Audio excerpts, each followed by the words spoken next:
Yeah, yeah, yeah, yeah, yeah. It's the boy. I woke up this morning feeling like Gucci. Oh, Popo, hold on.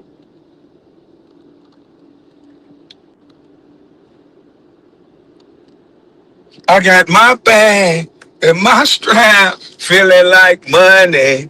I woke up. Yeah. What up? They tried to flag a bus. Harassment and bullying. Rodney, you can't beat it. I beat it, boy. I beat a harassment and bullying strike this morning.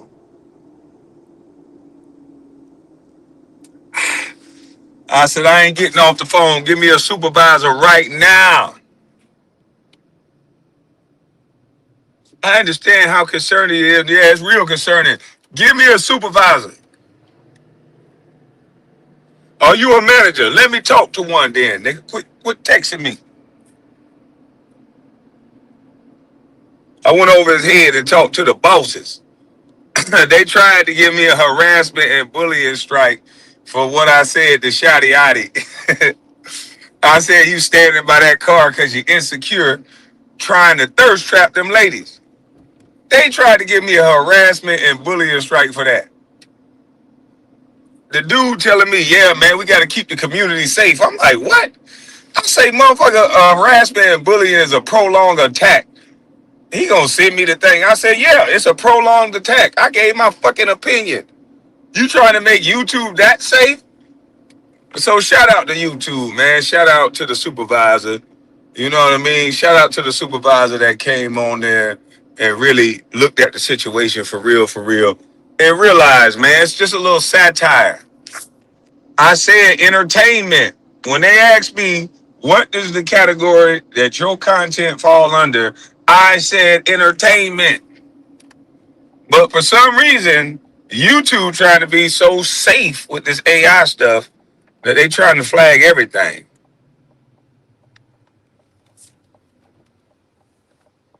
It's hard to entertain when everything is offensive. She talking about the truth is I got it for the ladies YouTube for the ladies YouTube. Exactly.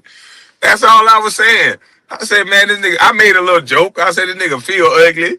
You know, it's just a joke. YouTube almost took me off the internet for a week for that. I'm like, damn. I'm like, man, God, dog. For just a joke, the man still got the nice car. He's still gonna get the ladies. Damn. They talk about KB. I heard word. What's up, Baker man? KB. I heard words from other creators.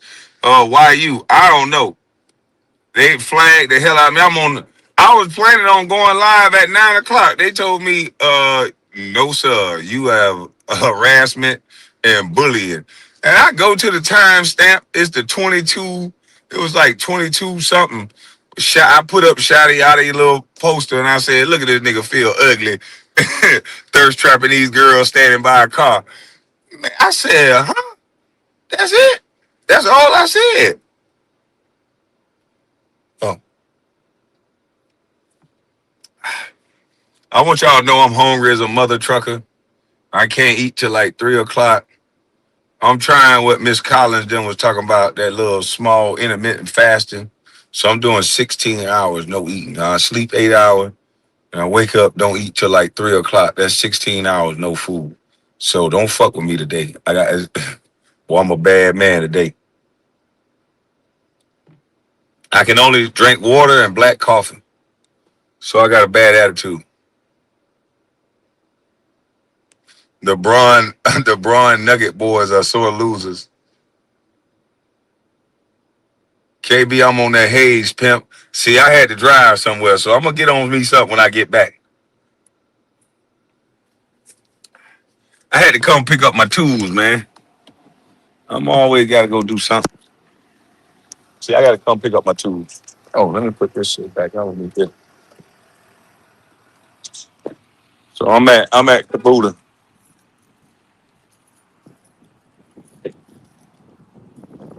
Look with it. Chilling, man.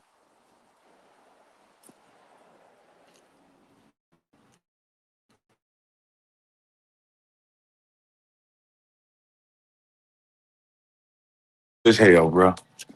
I ain't gonna lie to you. I'm starving. It's about good luck with your fast. Thank you. I'm so hungry right now. What's up, bro? I'm supposed to be picking up those. Wondering if you was gonna show up, man. Man, I got sick as a dog, man. I just got out of urgent care. Oh, damn, you all right? Yeah, I'm good now. He was just saying. Yep. Oh, this thing nice. Man, they got all kind of toys in here. Every time I come in here, I want something. I already got that nice ass lawnmower. So I didn't know my lawnmower did this. If I had to do any maintenance to my lawnmower, I pull this thing out, wind it up. I would still brace something up under there, but you can get up under there, change your blades, anything you need. KB fast forever. Man, I'm hungry than a motherfucker. KB walking around 7 foot scaring white people. hey, hey, what's wrong with you, man? You got a serious problem, don't you? That man tell me I'm scaring white people. Yo, this little mother trucker right here, this thing is a beast. I was wondering what the hell this little thing right here for until I saw somebody going up the side of a damn mountain or a hill, picking up little logs with this thing. This thing is a beast.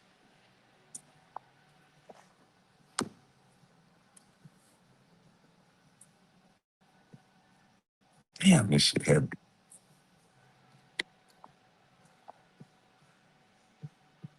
Rich fall fasting for LeBron a team right now. Oh, where that long saw that y'all had up here? I was gonna show them that saw. Sold it. Oh, you sold it already? Man, dang. I knew you weren't gonna keep something like that long. I gotta order another. That was a bad saw there, boy. Y'all should have saw that saw. I was gonna show it to y'all. What do these things run again?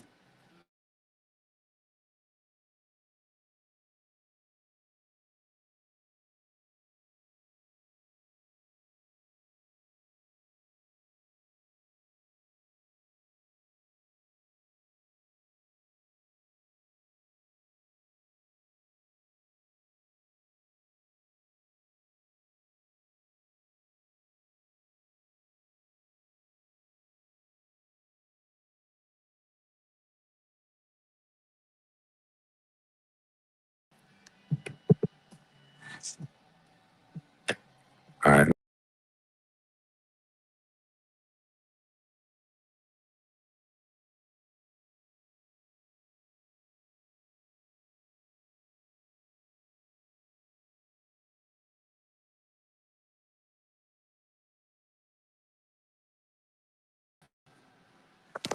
Like a good little workout, man. Yeah, back in the day, I would never complain about this. But now, over 40, man, you gotta, It's downhill from here. Oh, man. Exactly. Thank you, bro. Yes, sir. How you doing? Good, good. I'm still smiling, so it's all good. Yeah, exactly. Thank you. Oh no, man, this gonna be my workout. I'm just talking trash. This is gonna be the only workout I do today. Yeah, everybody else gonna work now. Now that I did something. Thanks. Yes, sir. Damn, this shit heavy. Uh, fuck. This fucking shit heavy. Uh, this is the only work I'm doing today. Phew. Uh, y'all heavy ass back there. That's all I'm doing today.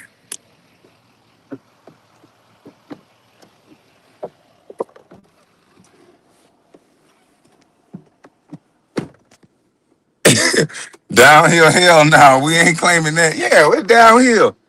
I'm old, man. Shit, it's all the work I'm doing today. I gotta go over here and talk to my guy over here at the steel plant. Let me see something. Man, I'm hotter than a motherfucker, man. That had been about 100 pounds of steel. I don't know what they call them, teeth or whatever. But yeah, man, they tried to flag. They tried to flag the kid, man. But the flag didn't work, and you know what I mean. I'm back, baby. I wasn't supposed to be able to go live, but I can go live. You know what I'm saying? I kicked that flag. No bonnet today? What? That wasn't no bonnet. I'm finna get me a hat though. I ain't got time to shave. I ain't got time to cut my hair. I ain't had time to do my hair. I ain't had time to do nothing. Just straight grind mode.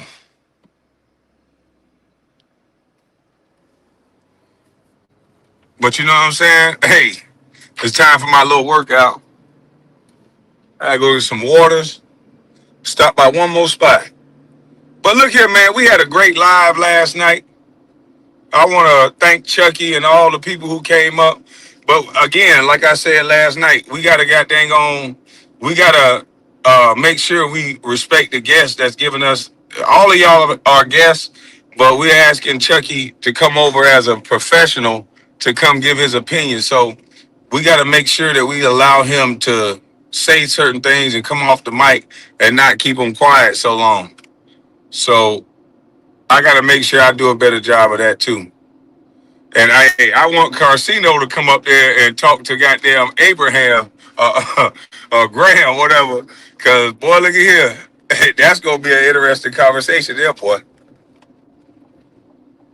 All this support for LeBron, like he did, that's gonna be an interesting conversation.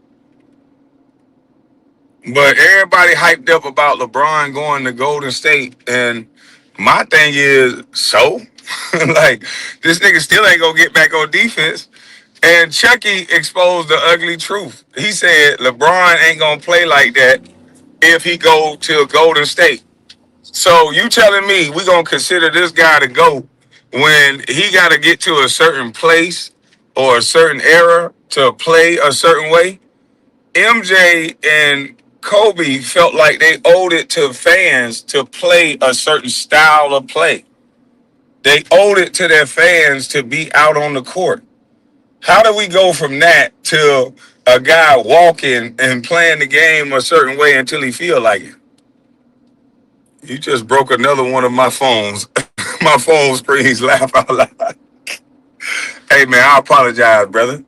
You know what I mean? I apologize, man.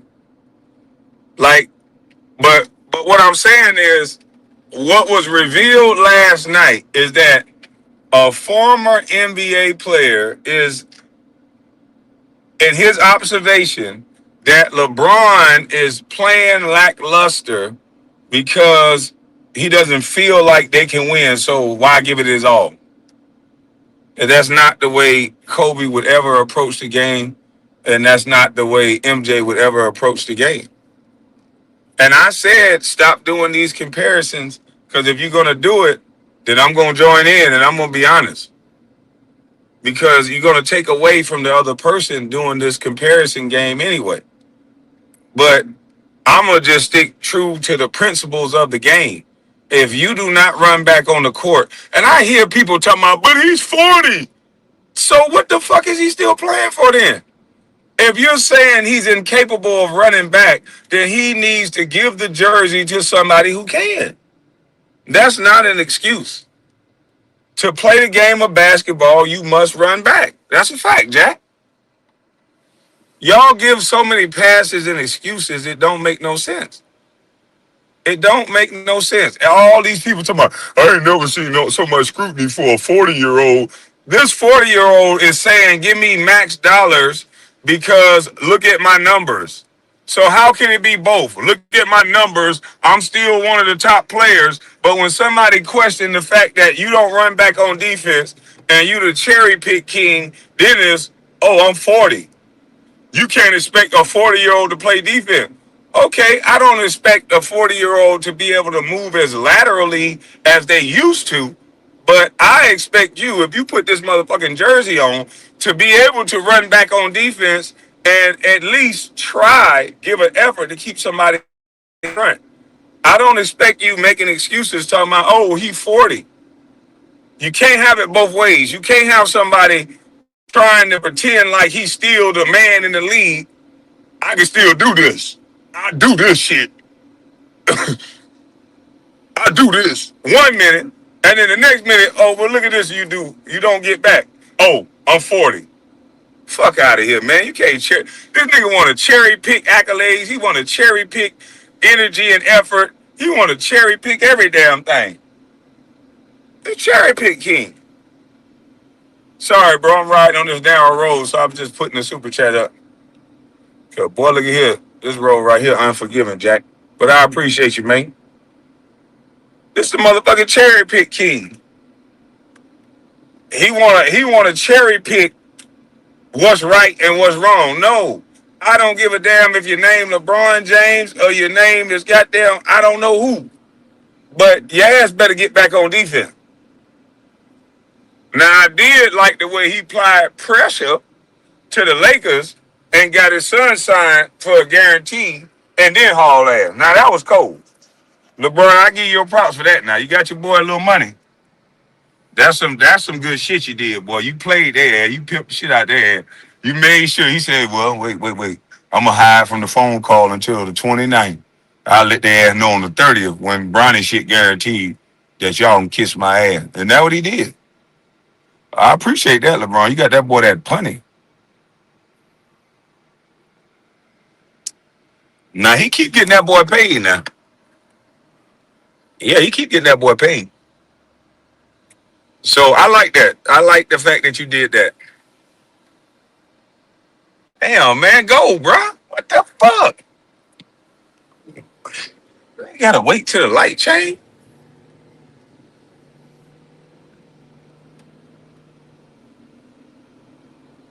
All right, I'm on a bigger road now. But yeah, man, but he got his son paid, but going to Golden State with this old geriatric team, I just don't see what's the point. Who is gonna be to blame when they don't win? They're gonna be AD again. He'll take the blame. Salute to you, bro. I guess it'll be AD again. We'll give AD the blame. AD, get ready for it to be your fault, boy. Just know that, AD, it's your fault. Off rip.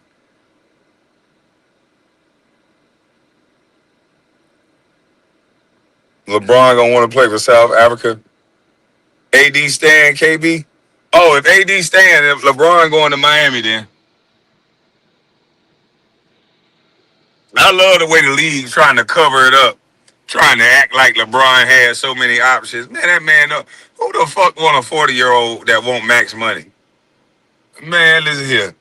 LeBron acting like Lisa Ray. It's cool to see, Lisa. It's nice. You're damn near 60. It's all right to see.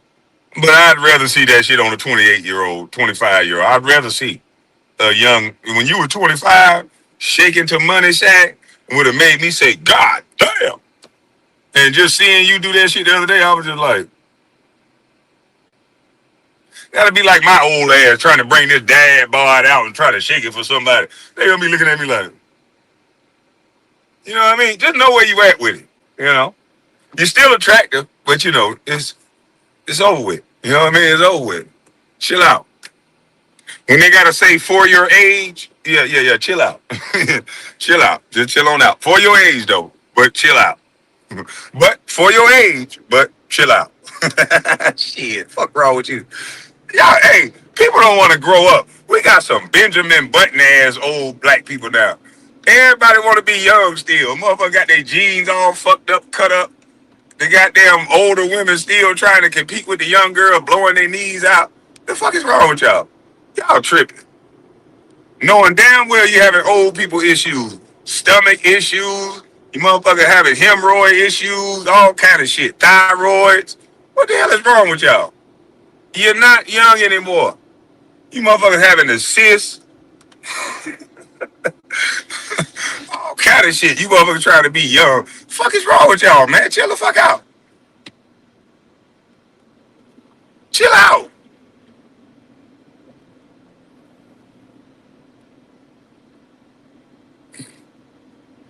Damn. I don't understand people.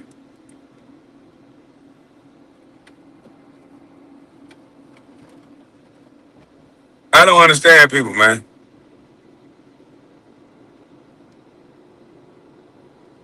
People want to be forever young. I want to be forever young.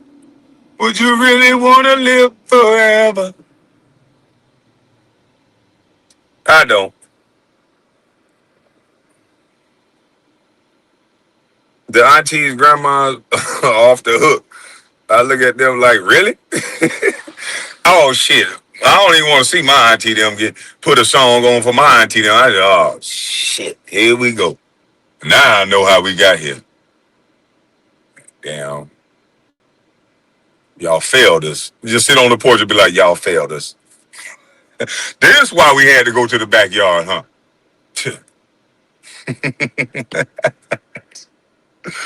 Old heads won't learn until a physical check engine light come on. Laugh out loud.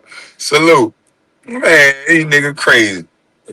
These niggas still thugging, knowing they got to go to the doctor and let them check their asshole for cancer. Come on, man. You can't be thugging after they go check your goddamn colon for cancer, bro. The thugging over with. If you had a colonoscopy, if that colon check, that nigga thugging over with, bro. This nigga it's about over.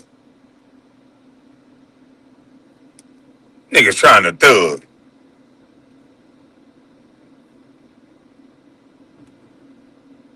Niggas crazy, man. I don't understand that. I don't respect no 40, 50-year-old thug. Nigga, shut up.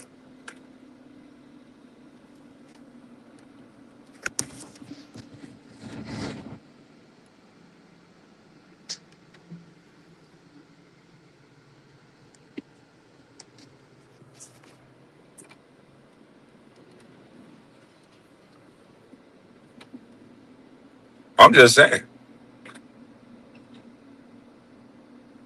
I'm just saying, man.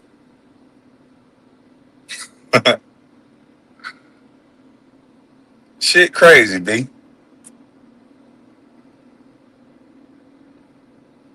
Nice. Come on, dog. Tom Brady won the Super Bowl at 44.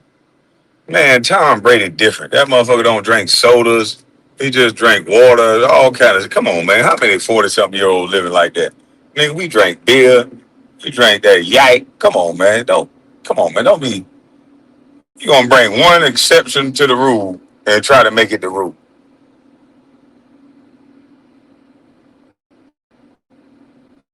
You see what I'm saying? But for those of you who think the Golden State Warriors going some damn well, I don't think they're going anywhere. Porzingis, motherfucker gonna stub his toe and be out. He's a talented player, but can you trust that he's gonna be available?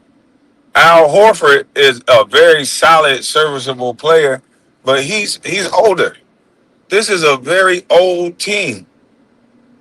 Jimmy Butler is coming off knee injury. This is a very old team. I'm talking about old as dirt decrepit.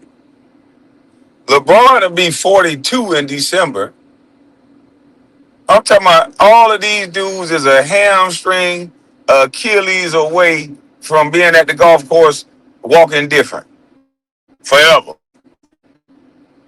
So I just don't see the upside in trading a 42-year-old going to an aging team like that. If he was going to a younger team, maybe. He's going to an old team. While being old. I thought you matched the old with the young. But no, we matching the old with the motherfucking old.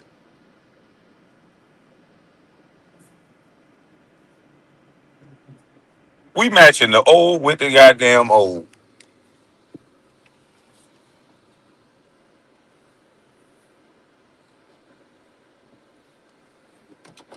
which don't make sense. Go to bed, Brown family.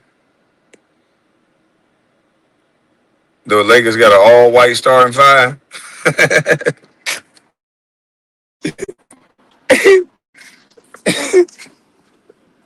Come on, man. They finally got an all white starting five. Come on, man. Don't be like that. The whole league was black. You remember the Indiana Pacers? You remember Detroit? Come on, man. Don't be like that. Detroit had one white player, and he was from overseas.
He said Kwame just jealous because Bron, jealous of Bron because he lived up to no one drafted.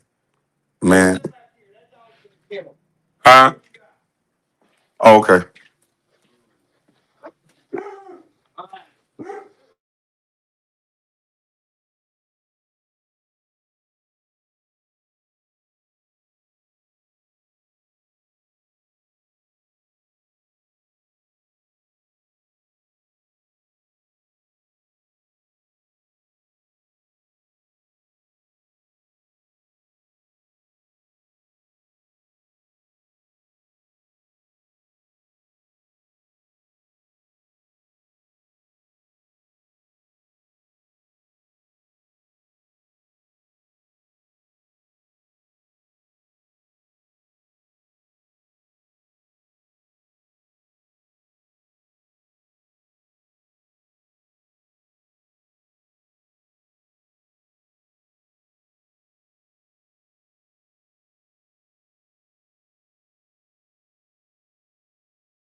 That dog want to get on my ass, boy.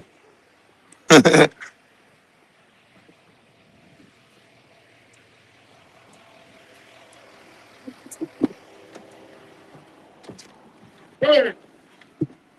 the hell is that? Oh, what up with you? What's up? No, I don't eat hot dogs. I don't eat stuff like that no more. I don't eat that type of food no more. I,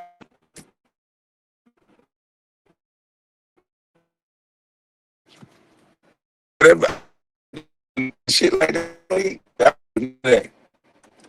I will buy, bro. That shit.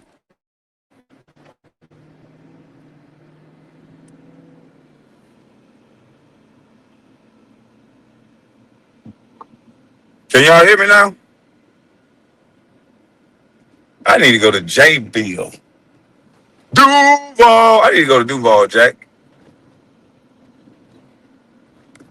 Pick up with me some more coffee, and I'm going to Duval. Now I was in a steel building, so you know your phone don't work when it's in a steel tin roof and all that shit. It's all steel. I had to go to the metal shop real quick. Oh shit! I done got hit by the train. Buzz it, look. Oh, the train gone. It's all good. I'm gonna get me another coffee and go to Duval, man.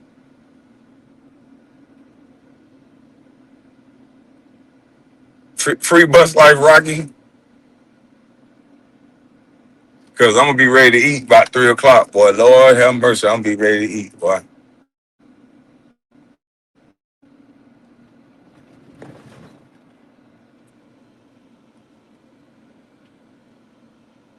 Listen, man, I wanna have people come up again because I think the LeBron James fans really are delusional, man. I'm gonna be honest. I think y'all really are delusional if y'all think that a 42-year-old is supposed to get max dollars and that he's supposed to be the number one option.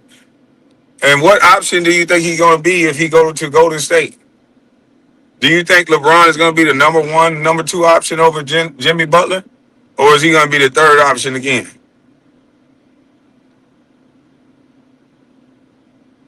Let me drop this link, man. Let me drop this link.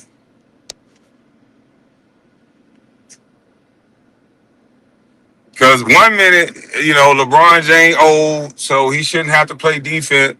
The next minute, you're going to tell me what his stats is and say he one of the best players in the world. So I just, I don't get it. Is he the best of the best? Or do we have to lower our standards because he's 40? Is this the DEI king?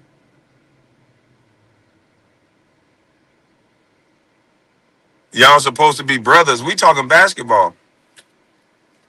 I didn't call him a bust or nothing like that. We talking basketball.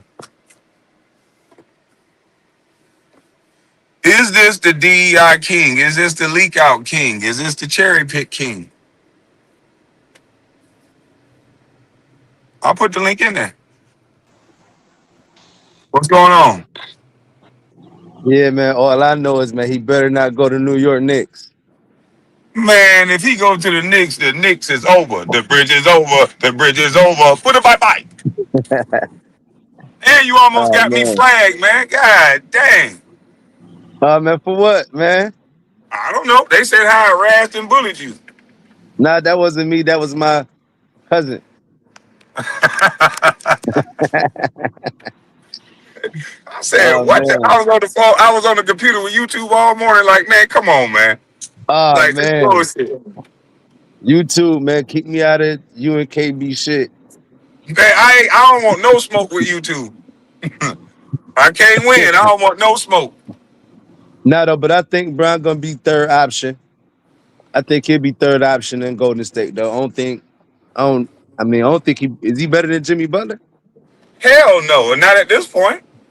Shit, he Did damn you straight did better you than. see when they had Shaq up there saying break the stick when you find out a player that is better than LeBron right now? They name Giannis, they name all these players, and he ain't break the stick on nobody but Shaq. I'm like, what the hell? I said that hookah fucking Shaq brain up right now. You gotta love their commitment to the narrative, man. Oh Shit. man. I They mean, we can That committed. all ain't see that what that I mean, goddamn we can Punch all Sports see. Tech must be strong, boy. Yeah, we can all see what's going on, man. Yeah, That's a man. I fact. don't think he I don't think he nah, I think he need to just retire. Should go to China or something, you know what I mean? Shit. He'd be cool if he was the third option. He'd be cool, man. But I mean, The if third you're trying option to even make, wrong. you said what? I said I don't even think he should be third option, man. I'm thinking more like It shit. depends on what team he plays for. I mean, I'm It, talking about for we talking about for Golden State. But yeah, I think he should be the fifth oh, option for Golden State because you said who gonna fifth want option, yeah, I think he should be a fifth option because who gonna want a 40-year-old, you know what I mean, shooting over them, whatever, and they 20, 23 years old. but I that ain't think he gonna should happen, take the bro. role of Draymond Green. Nah, he ain't gonna be, bro. They ain't gonna do that to him, bro. Man, They ain't gonna every make him. Brian fan finna cuss this nigga out today, boy. I'm telling you, bro. They Hey, ain't gonna boy, do they that. finna go off on you, Shotty Yada. You say the fifth option. So, okay, I can understand Steph Curry and I can understand Jimmy Butler. Who else are you saying should shoot over LeBron? Hey, I don't even know they starting five though, but I know they not 40 years old. I know Oh they not 40. man. I know they not 40 years old. LeBron 42 years old. Like, Come on, bro. You can't do LeBron like that, though. so you saying a 22-year-old, 24-year-old gonna get a shot up for I LeBron? can tell you Hold on, right now that I'm gonna let Chucky answer this one. Hey Chucky, what's up, bro? Good morning, What's man. up, fellas? What's up, what up, fellas? Chuck? Hey, What's up, baby? hey, look, he talking about LeBron gonna be the fifth option on Golden State, bro. I don't think we're gonna be the fifth option, but I don't think he's gonna be the fifth option. But I'll say this. I'll say this, man, and I keep saying this all the time. LeBron needs to go someplace with some young superstars, so he don't have to do everything. Because he don't have the type stamina to be doing all the stuff that he used to do for the whole game, man. Father time is a real thing, bro.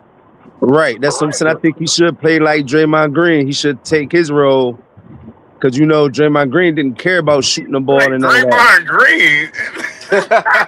What's his name? What's his name? The dude for the Yeah, Nigga he played crazy, for the man. he played for the Warriors, right? yeah, but he ain't gonna do that, man. Like what LeBron really should have done some years ago is he should have developed a back to the basket game. No, he Yeah. should go to Draymond Green camp, You I understand think. what I'm saying? Scotty, I can't believe you being serious right now. You gonna take the number one scorer in the league right now, the guy that they call the GOAT, and make him play like Draymond Green? Come on, dog. Hey, look, I and mean, you so should. he gonna play offense and defense? Because if I'm 23, 24 years old, you ain't playing defense. Shit. I mean, Yeah, yeah, but hey, that's trade depending me on. because I'm not passing It, that ball. hey, look, that's depending on who you playing with. If you playing with a role player, yeah. But if you playing with LeBron James, you know it's weight, man. No, It's man, seniority. It's a pecking order. man, man. I played high school, man, with a guy like that, man. He became all state and everything, man. Off cherry picking. Okay. Did you pass him the? I used to be mad as hell passing that ball up court. I used to Yeah, be I'm mad gonna as go. hell. Like, Hey, I'm gonna go roll me one because this nigga Shotty came up here with the bullshit today. Hey, look. As much as nah, but y'all I say really I do talk though. shit about LeBron, there's no way in the hell he gonna be the fifth option. I can see Steph Curry shooting over him, maybe Jimmy Butler, but Who all nobody played else for? gonna get no more shots Yeah, than that ain't gonna LeBron. happen, bro. Who all play for Golden State though? Like who's the other two people? Like okay, No, so if listen. AD The only come over person there, that's gonna shoot more than LeBron on that team that nobody's gonna say nothing to is Steph Curry. so if Now, AD come over there, what if AD come over there? Okay, now what? yeah, AD already took a backseat to LeBron. That's what he do. He backseat baby. Hey, Kwame, he said, "Who are the other two people?" It don't what matter. y'all think about the move that the Lakers just did? What they Uh, do? They picked up Kessler for 2 first-round picks. The 7'3" dude. Yeah, he But gonna he gonna be straight, but man, two first Can he round He gonna picks. be move? That's what I'm saying. Can he move though? of course he can move. I think that that's a big pickup for the Lakers, considering you got to contend with them big boys over there in the West, bro. And they Yes, just got a big That's a guy. fact. I That's understand, but they always get a big guy, but they never really use the big guy. So, are you? Where do you see him Well, fitting in the well, offense? well. I think he's going to be a great pick and roll guy. A lob threat, and then Okay, because Luka and AR-15 lack the defensive foot power to get there. I think that he'll be a guy. He'll be somebody in the paint where they got to see him at the rim. okay. I said the same thing. They had to overpay to get him. I mean, they gave him 4 years, 130 million. But at the end of the day, Oh shit! Boston Celtics got Mitchell Robinson. Oh lord. That's a yeah. good pickup. Oh no. Oh, it's a lot of movement today, baby. We got a lot. Oh hey, shit. hey, hey, yo, ask this question right here though. Yo, I never seen the NBA trying to get 13 superstar teams to take down the Knicks. I never seen this before in basketball. What do Oh, you the Knicks. mean? The Knicks done, bro. The Knicks over with. I never saw the NBA this much in a hurry. You know what I'm saying? It's like everybody trying to get a super I, team. I I don't think that everybody's trying to get better all the time, anyways. Like I it Yeah, mean, ain't. yeah, but I Hey, understand. No, hey, but I understand that y'all though. sleeping on Boston, bro. Boston got a whoop stick now, boy. They gonna get Tatum back healthy. You already seen what Brown did, and then the rest of those guys got experience that they never would have got if all those guys wasn't hurt. They gonna What did have a whoop Brown do? stick. What did Brown do? Maybe am I late on something? What did Brown do? No, he's still in Boston. Oh no, I'm saying when they relatively when they wrote dominant. this. No, I'm saying what Brown did was when they wrote the team off. Brown got them boys to the playoffs. Oh yeah, yeah. Yeah, Brown Yeah, got him to the Yeah. playoffs, but you saying Mitchell Robinson is a whipstick? Man, listen, the what he brings to the team, you cannot teach that. I When understand you that though, have, but but when 35 games this season, 35 games this season, he gonna play that's maybe. all you need. Listen, New York Ah, don't shit. win without that guy. When they thought he broke his finger, didn't you hear everybody saying, "Oh shit, man, Mitchell Robinson ain't playing. He hurt his finger." If he wasn't that much of a factor, then why was everybody worried about him for Wemby? no, he was a factor. Yeah, he I mean, definitely yeah, I was mean, he a factor. definitely was a factor though, but I mean, we would have weathered the storm though, just like we There's gotta a do this lot of year. there's a lot of nuances in the winning a championship, and it ain't all about the guys that just gonna Right, score a bunch of points. You you're right. need guys like that. That is a key piece to a team that could be right there. Yeah, So because he got them I'm gonna be sneaky real with you. I rebounds. don't think New York wins without him because Yeah, I like mean, he I like Mitchell Robinson, and I love yeah. that the Celtics got him because stay with the New What? York Knicks because I think that I wanted to see everybody saying that this year's the year for the Knicks to do it, and if they don't do it this year, I actually think that they could have made another run at it. I think we is though. I If we did. keep, If I they'd have think if kept the their Knicks team keep, intact I and think if maybe we added a keep, piece, because obviously, I don't think that the other kid's going to be there. He didn't play that much in the finals for them. The kid that came from Utah that they got, but I think that they could have made another run if they had kept their core guys intact. Mitchell Robinson being the defensive backbone to them. You know what I'm saying? I agree with that, but they ain't had the money to. I knew that. See, you already know how it go, Chuck. When you win a championship, the first thing these other teams do is see if they can grab somebody off a championship team. That's a fact. right. That's what they try to do every time. But So I yeah, believe, they got a key piece for them New York Knicks. That boy a junkyard dog, boy. yeah, but I think if we keep like 76 to 77% of our team, I think we can run this back. Just let us have like 77% of our team. Get rid of everybody else and just keep 77%. I think we can run this back. No, man. Listen, that's like baking a cake and you leaving out the eggs. It's still a cake. It's still gonna look good, but it ain't gonna taste the same. It just ain't gonna be the same, bro. That's why you keep that team together. Yeah, but did Golden State do that when they went in that three-peat or whatever peat they went on? Did they do that? They cut their whole team or Yeah, but they added icing, They got better. frosting. What the fuck you Yeah, talking about, nigga? they added motherfucking cherries and shit on the cake. I mean, shit. Hey, We could do the same. nigga, I they mean, shit. We got could do the better, same thing. nigga. They put the gingerbread man on that shit. They was adding toppings on that motherfucking cake, boy.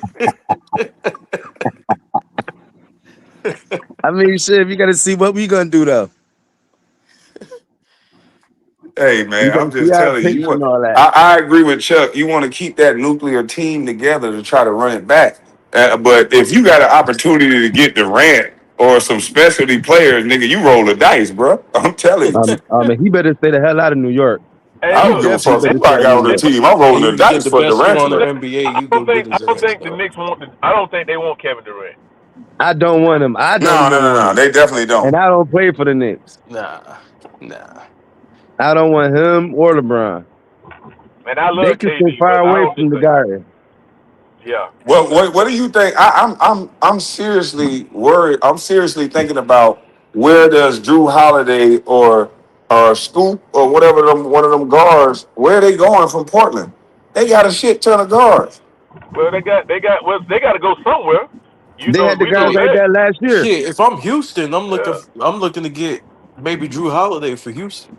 If I'm Houston, Hey, look, if you Houston, if you the Lakers, if you Miami, yeah. Boy, if if you hey, If the Lakers get Drew Holiday, it's over with. hey look, If they already covered their 7 foot problem, and then Yeah. you got a guard like Drew Holiday who's a two-way player, you could throw him out there. And you ain't got to worry about nobody getting hey, by him. That boy can go. don't forget That don't part. forget don't forget Detroit neither. That too. Mm. But I Mm, like to see him. I like to Yeah, see him that's a go to the good one. Spurs or Miami. Miami need him bad. you know what I'm saying? If he He go to kills Miami, Larry starter at Miami right now. hey He'll look, be the starting point guard. he go to Miami and then he be reunited with the Greek, with Yep. Bam, with Wiggins, and you know obviously they just lost y'all building super teams up for us, Bro, their boy. defense would be Y'all stupid in building super Miami. teams for I'm the trying to Knicks Their tell right you. now. defense will be stupid, bro. They got Cause Drew Wiggins, keeping everything in front and he pressuring. yes, and then you got Giannis and Hey, Bam down low. Yes, yeah, sir. hey, KB, yeah. Hey how look, do you feel and about Wiggins Kawhi too. Leonard? How do you feel about Man, I'm trying to Kawhi tell Leonard you. going back to the Raptors? I would try to move. I would move a couple players to get him down there in the Spurs, and then get a bruiser. They need a power forward. When Wemby go away from that basket, they done, son. I was saying They Yep, that. just got two I I of was said them. that They saying just that. too. got two of them, Courtney. I said that same Who thing. they get? They just drafted two of them boys in the draft. They just got the boy. Oh yeah, oh They yeah. just They got just the boy drafted two Reed from cats. UConn, and then they got the big boy Yeah, from Kentucky. Or They are gonna they do ready that. to play right now? That's to be yeah, determined, though. yeah. I Hey, think look, so. I think they old got boy is though, 82 KB. games. They got I think 82 old boy games to was get already ready. NBA. Yeah, I think he was already NBA material though. One of them guys they drafted. I think he was already NBA material. But Hey, yo, how do you feel about Kawhi Leonard going back to Toronto, KB? I feel what you're saying, though. At least they trying to cover up them holes. Yeah. hey, Chucky, I got a question for you, man. You keep up with the Lakers and who they drafted? Of course. You keep Chucky a up. You Lakers know fan. you like Carr? Because I like Carr, I, man. I like Carr. I think he's very, very athletic. I think he's gonna be perfect. So you remember when Luca was in Dallas, right? Yes, sir. And they had Derrick Jones. They had Derrick Jones Jr., the high flying guy that could make shots and play defense, and he was just running, catch lobs and shit. Yeah, That's who Carr's gonna be. yeah. Because he was Okay. catching bodies, man. I seen the highlight video of this dude because I never really watched him in college. Right. Bro, this nigga was punching shit. He was punching Yeah. everything. I said, "Ooh." Now I think Hey, he's hold gonna on. Let me become pose this. Hey, Chucky, let me read this super chat to you. He said, letting Marcus Smart, LeBron James, and Luke Kennard leave without replacing them and paying Austin all that money. What is the GM doing? What do y'all think about that? GM doing I, his job.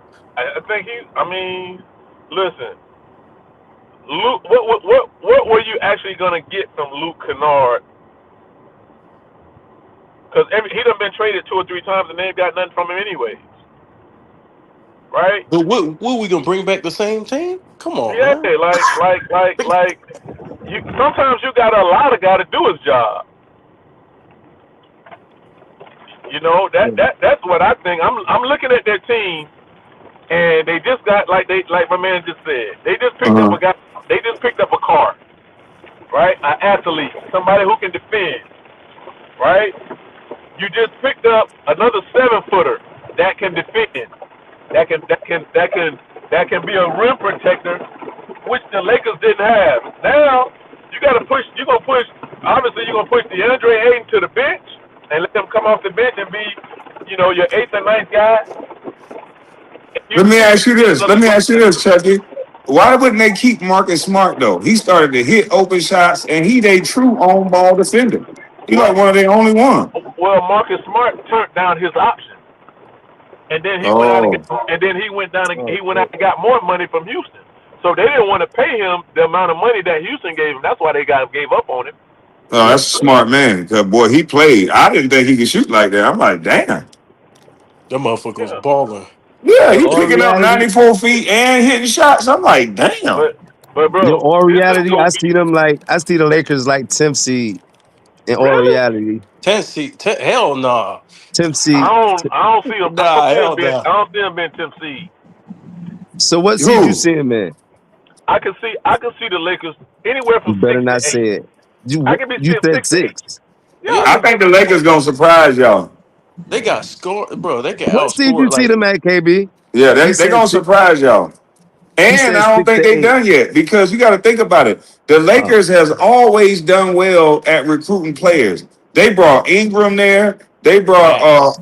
what's the left-handed guy that went to Minnesota? With Um, Randall, Julius, Randall. They got all these players. Josh Hart. Caruso. They've done a great job at recruiting talent that just LeBron didn't want. Hell he didn't yeah. let them glue together, right? He didn't let the team glue. No, And they That's were what even you're get saying. and they were even getting Dalton Connect. Getting Dalton Connect was a great thing, but shit, he had to play politics with Bronny James. And he's still there, so he can increase his role. And I think that he Exactly. can play. And I think that he can play. Like the times Hell that they yeah. put him in the games, he can shoot the shit out of the ball. It's just, you know, like you said, my man said last night, hey bro, they've given LeBron James everything that he's wanted. And sometimes things work out and sometimes they don't. You know? Yeah. Yeah, It's a yeah, wrap, because you man. gotta have a bench. I You know gotta I have a know six Dalton man. Connect and that big boy, that big white kid, it's not Luke Kennard. What's the big white 6'8" kid that can play? You talking about what's his name? The dude, the dude from Six the man. foreign Memphis. dude. Hey look, Laravia. You talking about Look, Laravia? Jake Laravia. LaRavia. I know they gonna be happy as hell. Them boys can Hey, check hoop. this out. Y'all ain't said nothing about Hachimura. They still got rid Hachimura of him. was killing. Hachimura out of there, I believe. Shit. That motherfucker was shooting like I think Larry he going Bird I out think them. he done played his way to a bigger contract. Is he He still KB, so there? did. what He seed Yeah, you but see definitely them at? did. he got more years on his deal though, KB. Does he? Yeah. Hmm. Shit, I'm bringing him back. I'm If bringing they him still back. got Hachimura, he was the bright spot of the team. He should have got more shots Yeah, I'm because bringing he him was back. he was efficient. I think he broke NBA history for the three ball, man. That motherfucker was What? efficient, bro. Don't make What no the noise. hell? Don't complain. He just I played. didn't see this Lakers man that y'all. What seed was the Lakers last year? No, Now, no, no. what do I'm just y'all talking think? What about do y'all think actual about old boy from Atlanta, Kaminga? Where y'all think he gonna go? They didn't pick up his option, so he can go somewhere. shit. We could probably pick him up. He'd be a nice fit on the bench for the Knicks. What do you think about Kaminga, Chucky? He must have done lost service again. We Yeah. know So Shotty don't like so Kaminga. The motherfucker don't like nobody. He want LeBron to be the fifth option. I'm saying, no, I'm saying he would have had to. Okay, you said AD Oh, take him Shotty, back you have to too. drop down and come back. We can't hear you. Drop down and come back. We can't hear you. Let me drop the link again. Your damn mic out. I'm gonna drop you down.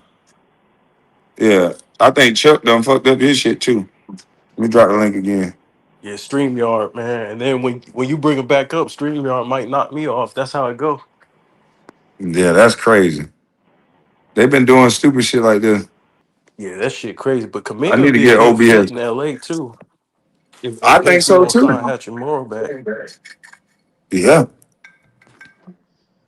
See, now I Hey, can't bring everybody him on talking right about now. Porzingis in Golden State. Okay. When the last time he's been healthy for a whole playoff series, let alone a whole year? Who you talking about? Porzingis. Man, he's never healthy, Oh but yeah, he's a good Porzingis played for player the He's definitely a good player, but I can't think in the last 3 seasons since he left the Wizards. I think when was he a real option? since he was the Knicks. Okay, so Porzingis can pass the ball Yeah. to After LeBron. that, he's been Okay. pretty much hurt. Okay, so Yeah, that put he been LeBron hurt. in He fourth. just So that put LeBron in fourth then. But we know Shotty Otti don't like nobody. So what you got to say, Shotty? Because you want LeBron as a fifth side, so your ass crazy. Am I in the mic? Y'all can hear me?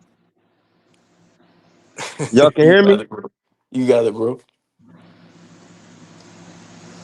He Y'all talking wanted about LeBron behind Porzingis? Is y'all Positivity. talking about Porzingis? I still can't hear this nigga. Your mic fucked up, bro.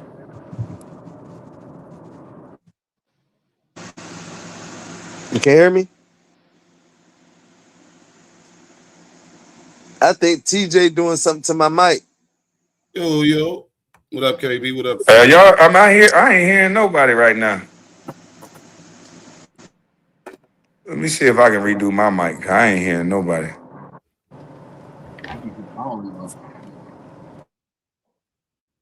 Oh, my shit was on. Yeah. Y'all boys can hear me? I hear you, Jacob No. Woods. I hear. What up, 2 cents? You I'm still? What's I hear up, back. you. bro? I You hear still? y'all now. All right, bet that. What's up, John? So you got a fucking studio now or something? I mean, I bet had a studio. I just don't Bro, be let using. us see the studio. What you got get shot for, bro? I let my son use my son be doing shit on him. Okay, that's player right there. We got me a little couple of microphones and little stuff around. Okay, I like it. I like it. Appreciate it. You see, I put a little Yes, sir. backdrop. AJ, we got AJ the boss and the Wizards. You hear me? Yes, Yes, sir. sir. Yes, Yeah, that boy sir. that can hoop. Hell yeah. Hey, what That's what I jersey mean. that you got on? Don't talk that trash, man. This is Brad Bill real quick. Brad Okay, Bill. you representing the Wizards. Okay, hey, Yeah, that's old Wizards, I think. Yeah. yeah, that's before the rebuild. You hear me? Still got the Jordan logo on that thing though. Okay. Hey, you want to Nah, keep AD, John? I want him to build his trade value back up. I don't want to give him away for free. Yeah.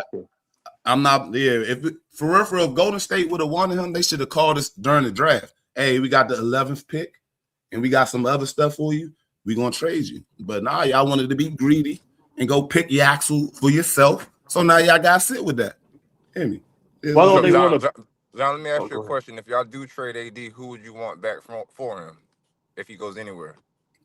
Sign and trade for Jalen Duran, or I did like if the Jazz wanted him, I wanted Walker Kessler, but y'all see he with the Lakers now. Keep him. I don't know. Try. That's about it, man. Ain't no trades out there for me because AD and Alex Sarr in the backcourt is gonna look real crazy to me. Keep him. We holding him hostage until somebody get to something good. Oh, fuck it. Go ahead, come over here, LeBron. Sit on the bench. Like, nah, I'm joking. He ain't gonna sit on nobody's bench. Yeah, I was waiting for Chucky to come back because I was gonna say something about Lakers turning into Utah. I'm like, Man, you hear me? All of the pale, all the man, translucent players. I ain't say I wasn't gonna say nothing. I was like, wait a minute, Luca, Reeves, Max Kleber, Kennard, and Dalton Connect. And I was like, man, what they trying to do over there? Man, them ticket sales about to plummet. They are not about to get that LeBron James money no more. That's over with. Because they tax you too hard out there in LA, man. That's why I wouldn't want to live there. I just want to I like visiting. I mean, be that it may, the Lakers actually are a better team though right now on paper. I think so too. And they're gonna get mad that you said that, John Show, but I think they got younger. I think they got more athletic. And I think they're gonna have more cohesiveness without a 40-year-old needing people to cross match and need somebody to blame. And I go on mute. Yeah, his star is too big. Star power too big for everybody. Well, I just see they let go of Marcus Smart. Who they replacing for Marcus Smart? They Now may I get know Luka. I know 2 cents don't agree with me. What you think about that, 2 cents? What's up with you? No, I don't see the upgrade only because I haven't seen them play together, but I don't see them being better. They wasn't that good last year with the squad if all of them was healthy. What I you just mean you ain't seen them play together? You saw them play when LeBron was throwing a temper tantrum saying his ass was hurting. Them boys was goddamn playing. Them boys was hooping. Yeah, no, they can give you some stretches of good. They'll do you like Luke Kennard did. I'm like, oh man, he scored at 26. Man, that man disappeared. I called the police looking for him. He'll disappear. And then people like Reeves, man, Reeves is horrible in the playoffs. He's good and electrifying during the regular season. I'm not putting no stock in the Lakers now, but it is hard to play with LeBron. I get it. But It he is. didn't It is. play in the playoffs Yeah, though. so you don't think that had anything to do with it when you have a sports agent come out while a guy is having his best run of his life. You have a sports agent come out of the most powerful player in the NBA say that Reeves need to come off the bench. Reeves need to do this, do that. You don't think that did anything to his mental? Oh, of course it does. Yeah. It's like a bad relationship. You said something you didn't mean, but you're still together. Yeah, I ain't forget. I, Huh? This I, nigga I, ain't, crazy. I ain't forget what you And, said. and in the playoffs, Reeves was battling injury. So you got to wait and see what they do without somebody fucking with his mental like that and him getting to go another go at it healthy with a healthy Luca. Because I don't know if y'all don't understand, nigga, Luca made history. Luca led the league in scoring, but we keep talking about LeBron. Yeah. Nah, the boy, he cold now. I got to give him that. He's cold. He gonna probably reach Larry Bird status like by the end of his career and be held like No, he I'm gonna beat sorry. LeBron James status, and that's what y'all not gonna like. He's gonna be if he plays, if he can stay healthy, as young as he is, at the click that he's gonna pass LeBron James scoring record. Oh, he gonna pass the scoring record, but to me personally, these the arguments I be had or debates I have with my son and his friends about Luca, because Luca to me is not a top NBA player until he start playing some Kwame, sort you of think defense. so? I think Jaylen Brown is better than Luca overall because he plays both sides of the floor. Kwame. Luca to me is a top 1 scorer, but a top 10 player because he can't play defense. That's crazy to me. Facts, but people like to see who put asses in the seats, and because of that, they're gonna give Luca the nod. They're never Yeah, gonna say Jaylen Brown because nobody's saying, "Oh, we got to go see Jaylen Brown play," even though he's a better yeah, player. And that's I true. agree with you, but people are going to see Luca play. He's that much of an electrifying scorer. And you know what, that move you said earlier about Drew Holiday coming over there, that would be perfect because he could play the 1 or the 2. Luka could play the 1 or the 2. They can stick Drew on whoever. They got Walker Kessler back there swatting shit. Like Walker Yep. Kessler ain't no slouch, y'all. I'm trying to tell you. No, that's a Like hell of a pickup. he better than every center they had on that roster put That's together a in one bag. that's a hell of a pickup. wait, They about whoa, to, oh, Kessler's hold on from Utah. yeah, Wait, Yeah. that's what y'all was talking about. The Lakers picked him up. yeah. Yeah. Oh man, yeah, they really trying. They trying to. I Man, wanted him. I ain't gonna lie. I wanted him. they tried Hey, to look. get him last year instead of bullcrap Aiton. That would have been a nice. That would have been a nice squad. Man, Aiton was Yeah. the one that was selling, and Kennard wouldn't take shots. It kind of ticked me off because they do had the potential to do big things, but people got hurt. You can't do I'm, nothing. I'm gonna tell you who else the Lakers need to go get. They need to go get Herb Jones from the New Orleans Pelicans. That would be that. That would be that right there. 1 through 4. He guard 1 through Yep. 4. And every year he's in the running for I agree defensive that year. Kessler and Drew Holiday in L.A. If y'all saying that this guy is everything that Luca is asking for, I think that'll be a problem. How you doing? I think that'll be a problem because, Oh, like you hey, say, Drew Holiday, they don't give him enough credit. This dude knows how to be a professional. He plays winning basketball. He can score more than he put out, and he can play defense. And he'll accept the role of playing defense and just taking big shots and hitting big shots. He'll don't accept care that about role in order to win. don't care about shooting. He just go out there and do his And job. you need a guy like Now that. that's the five. Now what's the bench look like though? Is Chucky back on the panel? Your mic working, Chuck? Yeah, I think so. It should be. Can you hear me? Chuck mic still ain't I hear Chuck. back. Am I the only one who heard? Can I you don't hear know if me? y'all can hear me.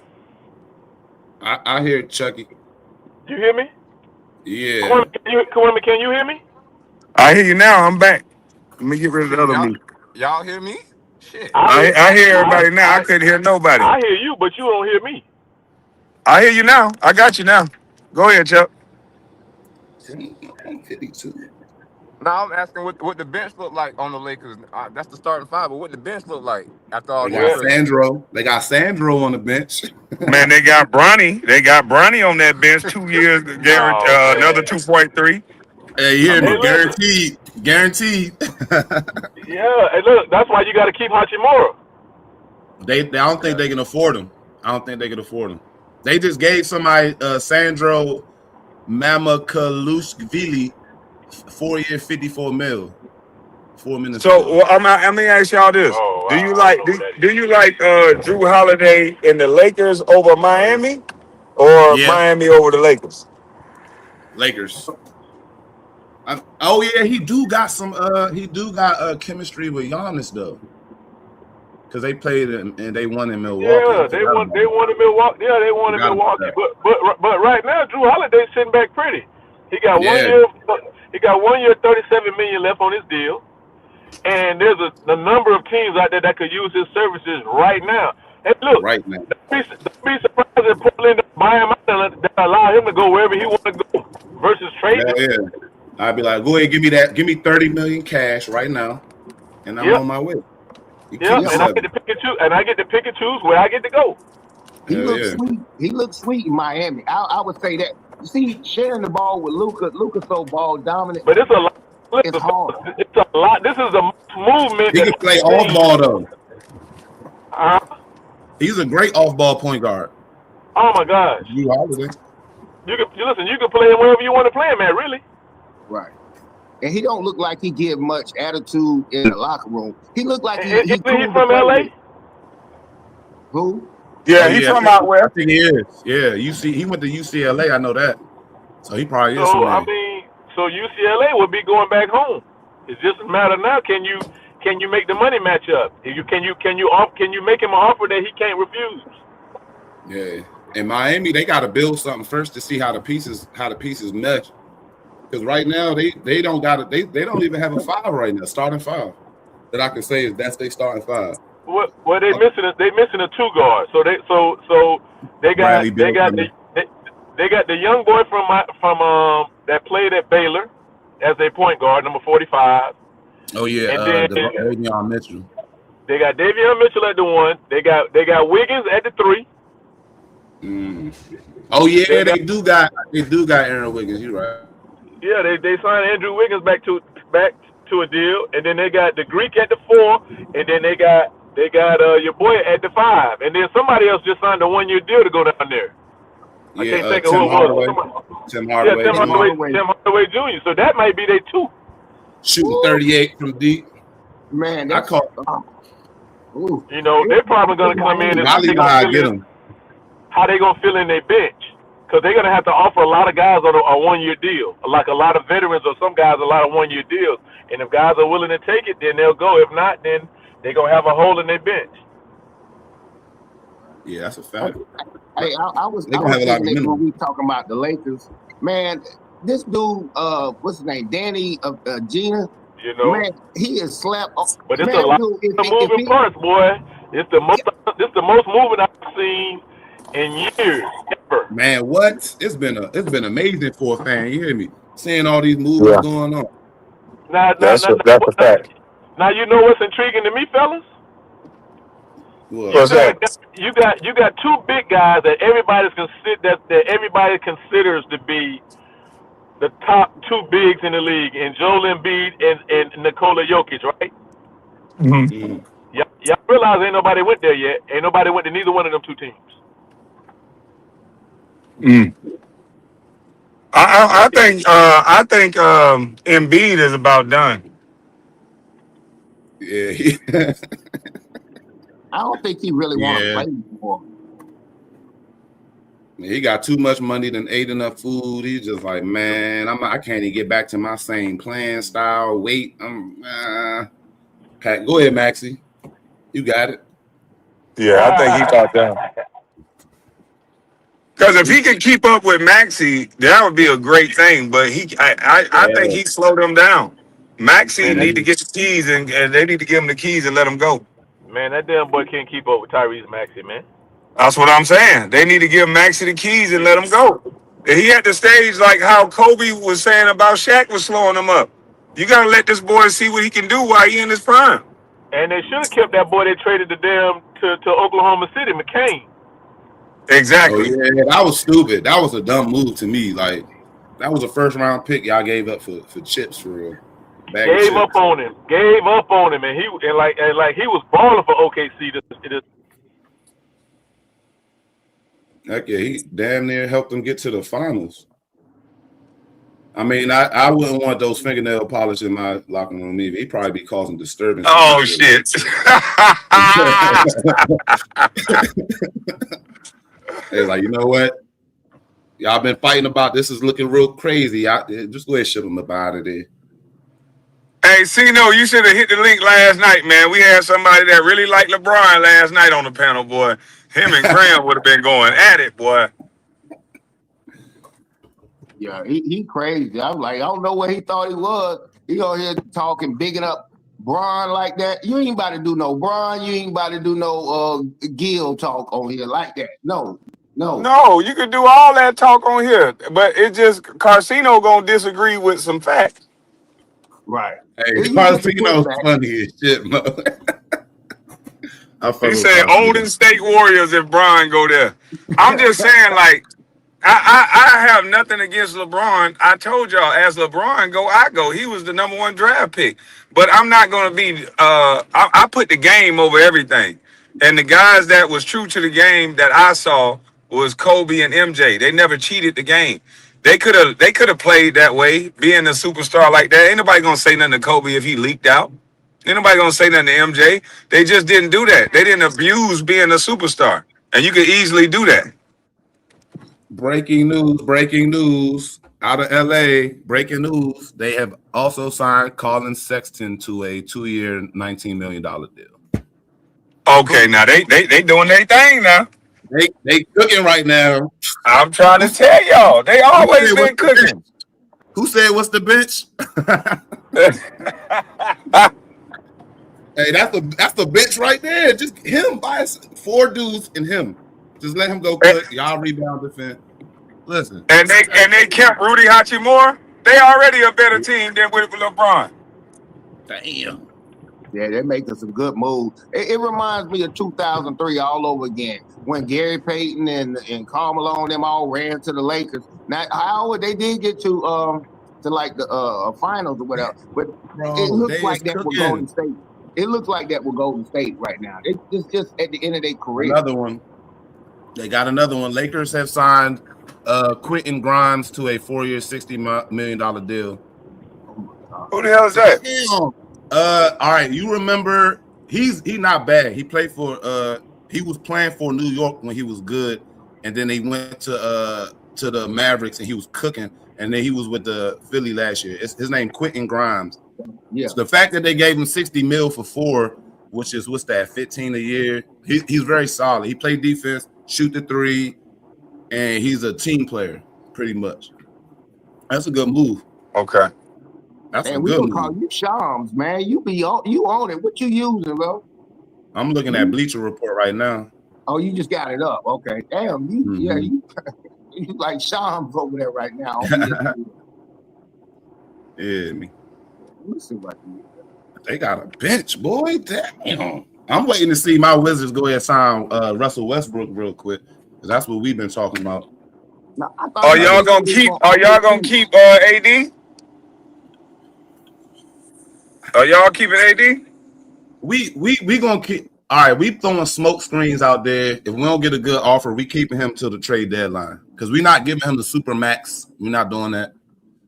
You know, we gave Trey the max because he sat out for us when he could have played. So they honored it. Hey, you could have played. You helped us get the one. Get your 212. We got the money right now. But AD, to have him in the building with these young boys, especially Alex Sarr, is going to be invaluable to me personally. That's what I don't want to trade him right now. Unless they did it before the draft, then I would have been cool because I wanted that center Adam May, from Michigan. I'd have took him, but nah, I'm good. Keep AD. They ain't got nothing. I think AD gonna like young boy. He might see. He might want to stay after he see how good the #1 draft pick is. Yeah, what? That boy's cold. Hey, y'all noticed the first? They said this the one of the first time. They said the top 10 players came from double household families, dual Yeah, household. 2-parent households. Mm-hmm. And they Oh actually shit! start. Oh Oh, shit! Cino. Shotty, you You know, following me around everywhere. What's up, bro? No. that how I'm following you around, man. We don't even talk about the Knicks. You know that. We talking I about LeBron know. right now. And you over here to try to bring up them damn Knicks. Oh, I can't hear him. I got to drop. Oh Hey, John. man, see, y'all can't hear me. Y'all can hear Uh, me. I Yeah, can hear I you. can. Yeah. You trying to Everybody, we hear find a you. way to Cino, what's going on, shoot Cino? one in the Knicks. Hey, What's going on? Cino. Remember, I told you we was gonna get AJ 2 years ago. I told you this 2 years ago. 2 years ago, we was gonna get this guy right here, AJ. Hey. AJ's not He even only the best played guy 1 in the year in draft. college. He's not He even the he best played guy 1 in the year, right? draft. I'm only gonna be cool with you if you say that it's Darren Peterson. Darren How you tell Peterson him 2 years better ago he and only played Wilson. 1 year? You don't think Wilson better than AJ? No. Peterson Nah, I better don't think too. he is. No, AJ got moves like somebody I seen before. I ain't gonna lie. He got real NBA moves, man. I'm telling you, Wilson got the better upside. Watch when you see what's happening. You'll see. Hey, John. See, Hey, people forgetting, man, that dude Czar was like, I think he was #2 pick. And then they sitting over there with a fresh #1 pick. These yeah, guys, he man, really was the one for real. He just told Atlanta, "I'm not trying to play for y'all," so they didn't draft him. He really was the one, to be honest. yeah. Yeah. Look at they It's gonna pick. be interesting. Who was Atlanta's pick? Y'all can't even pronounce that man's name. He don't even got a nickname. Damn. You don't have a dick game. Hey, Cino, let me ask you this, Cino. Where would Yeah. you want to see Drew Holiday go? Because I believe Portland has a guard issue. They got too many guards. Portland, So, yeah. yeah, His where would you want to see contract Drew Holiday go? massive. He's got a massive payout for the next 2 years, so I'm quite sure they're gonna want to move Drew Holiday to another team. So I think he's getting like 40-something million this year. Then he got another 40-something million. So I'm like, wow, Drew, I can't believe he had that contract. So I see why Boston wanted to get rid of it. But anywhere Drew Holiday go, it's a plus. He enhances your team. Portland became a better defensive team last year because of him. That's how they made the turnaround and was able to get to the playoffs. Everywhere he goes, he enhances a team. I think he'll look good in Toronto with Kawhi Leonard. I think that, I mean, if he did go there, it would enhance the team, but I don't think they need him. I really They don't don't need Toronto? him. Holiday there. They don't have a good one, but they don't need a Drew Holiday. I don't think they got the They have assets good to young give up talent. for it. Like Scotty Barnes needs somebody like Kawhi Leonard around him. That's going to suit him a lot better. And just imagine Drew Holiday now. Right. If Drew's there, but still you got Emmanuel Quickly there. You got you got him, and then you have what's his name? RJ Barrett, the young guy. So they already paying these guys. Drew Holiday, you're only gonna have for what, 2 years? Yeah, he don't fit the timeline for that, especially since they trying to win a chip. He don't fit that timeline. Not with that bag he got. Now, if he was on the minimum, yeah, but Yeah. I like to see Drew go to L.A. or Boston, L.A. or Miami. Yeah, and the Lakers, they this is why what Jaylen Brown said was so perfect. When he talked about social engineering, I was like, I'm gonna beat everybody's head in with that phrase because that's exactly what they've been doing all these years. Now LeBron left the Lakers. How he gonna leave a team he don't have a contract with? Exactly. And that's what I was saying. Like me, with my education level, I call them script reading bitches. But thank God for Jaylen Brown that he put it in an articulate package. But I've been saying that nobody has had an original thought in years. You go to Yep. Instagram for everything. Who Yep. mic that is? So You they go. all ran with that narrative, even though I told them at the beginning of the year, they talked to LeBron and the new ownership, they declared that they're not going to give him a new deal, that they're moving in a new direction, but they're going to build a team around Luka. And they asked him, where do you want to go? This was before last season took place. And he was like, y'all don't, he wanted to restructure his deal to stay there to get a 2-year deal. And he was going to opt out of the 51 million. And they said, no, we're just going to pay you the 51 million. We're not going to give you another deal. He was livid. And they was like, anywhere you want to go, you can go. LeBron did not want to trade on his resume. That's why he was upset. Y'all going to trade me? No. I don't want to trade. So that's why he faked the sciatica, and and them boys started playing better without him. Right. He faked that. He wanted to show and prove what y'all gonna be without me. So he started the season. Yep, hey, but Cino, wasn't didn't the Miami, didn't they facilitate a signing trade when they got rid of when he left? So technically he can't say he didn't get traded. They didn't do a sign and trade with LeBron. Yeah, they did when he went back to the Cavaliers. I thought that they did that. LeBron basically put. I'll look it up. Yeah, look that up. He didn't want to trade on his resume. He did not want to be traded. He put in a 2 weeks notice. That's all it was. He didn't care what they offered him at that point. He was like, "Nah, I'm out." He put in his notice. Yeah, no. So you're basically saying that LeBron's career is made up. It's all about making up a storyline. Exactly. When it got near the All-Star break, he worked with these other people to try to sabotage Austin Reeves and get him caught in a damn scandal with his wife and everything. It was crazy. And LeBron and Bronny, they was all hanging out. This is when Austin Reeves knew, hey, I can't hang around this guy. Damn. The guy came out and was like, hey, wait a minute. He's like, you supposed to be my friend and you trying to do this? And I'm like, man, Austin Reeves got his wife he had since high school. Now y'all trying to get him with some social media influencer and Bron's in the middle of all of it. And then nobody in the media wanted to touch it except for me. They make me look like the bad guy. I'm like, look, the same information is out there. So if I know, they know. Because you know what it is, when it comes to LeBron, he represents the whole black community. So you talking about a black man. If it was Russell Westbrook or anybody else, you can go ahead and say it. If it's Kwame Brown, you can say it. Just can't talk about the king. Yep, and once again, it turned all the way around because when it got near the All-Star break, here come Rich Paul talking about Austin Reeves need to go to the bench. He need to come off the bench. Everybody said I said that earlier. I'm like, y'all don't think that fucked up this man mental to have one of the best players in the game agent saying that you need to come off the bench while you having the best run of your life? Yeah, that's crazy. And I'm gonna try to get because I know Austin Reeves' agent. And I've been trying to tell people that. I'm like, dude, I tried to call him live one time. He was like, don't call me while you live. So I was like, all right, Aaron Riley, because that's his first NBA client. He's had plenty of people. He did this from the ground up. And he had Austin Reeves, got him there. He got Jake LaRavia. So I know him and Rob Pelinka have a good relationship. They're not even dealing with Bron. Nobody from Clutch Sports is on that team. They're getting them all out of there except for Bronny. They kept Bronny to appease LeBron. They let him go out the way he wants to. He don't want to make it look like they pushed him out. So they're going to say, let him tell the story that he left. I'm deciding I'm not Yeah, y'all can do what y'all want to do. I'm deciding I'm gonna go play somewhere else. So it's LeBron's leaving the Lakers. They were like, any way you want to word it.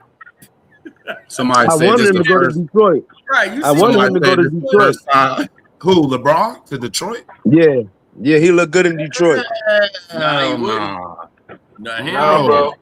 Nah, yeah. Go play for Carsino home team. Yeah. Go Yeah, over I there. would Go love to see Isaiah. that. Watch that first game when JB cuts his ass out. I would love to see that. No, go back Hey, to Gino, Cleveland. I Go got back to your answer. Cleveland. I got your answer real quick though for the LeBron trade. It said LeBron has never been traded outright in his career, but he was involved in the signing trade in the 2010 when he left the Cleveland Cavaliers for Miami. So I was wrong about him getting the signing trade to go back, but they just gave him a couple picks or whatever. Oh, okay. But he wasn't traded. You right. Yeah, that's he why I wasn't said, traded. because he was very adamant about that. And I don't even know why that even is a major thing. Because Right. why would that be a sticking point? That's what's bizarre to me. Why would that be a sticking point? Because Dwayne Wade is mad at LeBron for that right now to this day. He still hold that on LeBron. Dwayne Wade still hold on to that to this day. That he got traded from Cleveland to Miami. And he was Come like, on, Cino. You know why that's a big thing? Because MJ never got traded or Kobe never got traded. yeah. And Dwayne Wade was like, I don't want to trade on my resume. And I didn't know this was a big thing until Dwayne Wade brought it up. And now Bron doing the same thing. He don't want to They trade all on his chasing. They resume. all chasing the goat, man. Well, y'all forgot another important piece to that. Dwayne Wade chose to go to Cleveland, and then, hey, look, when I come there, you allow me to be traded. I didn't allow you to be traded when you left Miami, when you was in Miami. Yeah, here's another piece. He turned down $20 million. He had $22 million here in Chicago with the Bulls.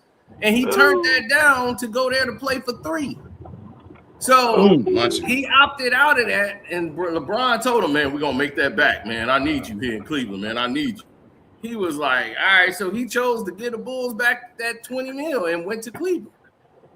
So he left there. He opted out of his $20 million deal he had left for this last year with Cleveland.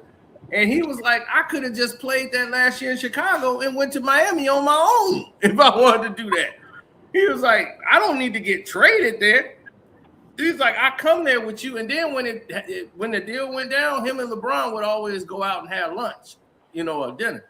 So it just so happened that deal went down and the trade deadline was that day when they was doing their lunch. And while he on lunch, his agent hit him up and said, hey, you been traded to Miami. He said, what? He looks up at LeBron. He was like, I'm being traded? LeBron was, what? That's crazy. I didn't know nothing about that. And to this day, he has held that against LeBron because he's like, I don't want to believe that he didn't know. He was like, so what did he do? Stop painting LeBron nails or some shit? Nah, he just dealt with him from afar. That's why LeBron was mad when he went in the Hall of Fame and he didn't choose LeBron. And LeBron didn't even show up because LeBron wanted to be the one to do the speech. And he chose Allen Iverson to induct him into the Hall of Fame. And Brian mad. Brian didn't even show up. So is there beef or is it just it is what it is? It is what it is. They cool, but it is what it is. So I mean, if what Cino is saying is true, I wouldn't fuck with nobody that made me lose that much money. It's just all about a protocol. You don't do that to somebody. You know what I mean? If they come there for you, if you say you need me, I lose out on money to come there with you, and that's how I get exited out. No, I ain't fucking with you after that. See, but in that same retrospect, that's Dwayne Wade's fault. He shouldn't have been ring chasing with LeBron. Should have stayed in Chicago. That's one of my spots. Stay your little black self in Chicago and go hoop with Chicago. You would have had your money and you wouldn't have got traded. You wouldn't have had I agree with that, but just think about that though. If you feel like somebody is your guy, that y'all cool, y'all got a rapport like that, y'all got a personal relationship. So if you do me like that, I'm moving my family, bro. I'm moving my wife, my children to That's a fact, though. No, I'm There's not no fucking more with banana you no more. boat. Kwame, No more banana boat. Kwame, you know good and goddamn well. Look, we cool when it come to my money. We ain't cool when it come to your money. Exactly. But that's fucked up though. I would never do somebody like that. If I tell you we're gonna make it up on the back end, I'm gonna try to make good on my promise. Even if I don't, I'm not gonna get you traded. I'm not gonna act like I don't know. That's you. Everybody don't operate like you operate. Exactly. If you Well, don't run, and Yeah, guess what? LeBron operate. Now that D-Wade know, he took his fingernail polish and clippers and got the fuck on. That's exactly what he did, boy. He was like, so Brian was mad. He thought he was going to induct D-Wade into the Hall of Fame, and was like, man, I just got there and revived his career, so he ain't gonna let me speak. All right. He was like, no, Allen Iverson finna induct me in the Hall of Fame. He ain't let LeBron induct him. They was like, man, Bron didn't even show up. I wouldn't have had Bron do it, but I don't think Iverson is the right guy in Dwayne Wade's like history legacy type. I would have thought he picked somebody else. It was for him because that's who he patterned his game after. That's why he was number 3. That's okay, I got you. Why not AI? A little guy who played big and always showed up. Why not AI? Shit, get one of your championship teammates from the first chip. But I get it. That's his idol. I get to him. Yeah, that was his idol. That's why he had number 3, like Allen Iverson, everything. Like he almost had Allen Iverson as a teammate.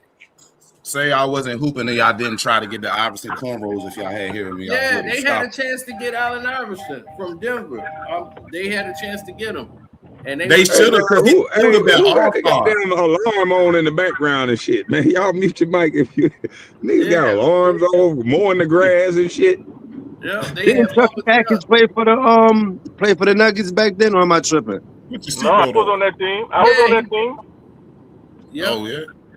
Yeah, I was on the team with. I remember that team. Hell yeah. Yeah, I was up there with Melo and AI and Kenyon and JR and Nathan. And you gotta tell the stories about that.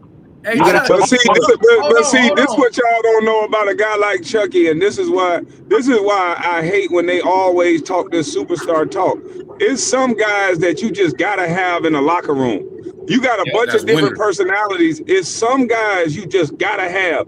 Them motherfuckers who can pick guys up with the energy, a motherfucker who gonna always say something positive and funny. Even when he getting on your ass, he gonna say it in a funny way that'll make you be like, all right, well, let's do this shit there, nigga. And a motivator. Yeah. And those are the type of people you gotta have in the locker room. It ain't always this superstar driven shit.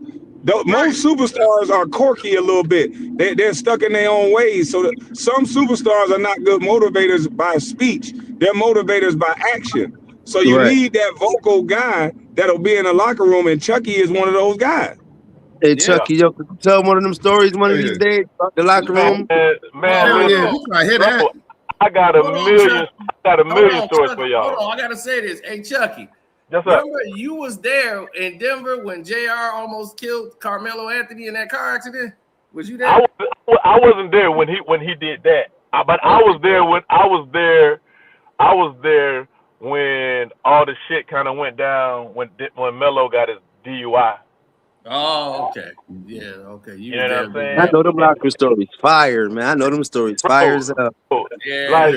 Like you got to think now. You in a locker room with Carmelo Anthony, Kenyon Martin, Marcus Camby, AI. Yeah, I know.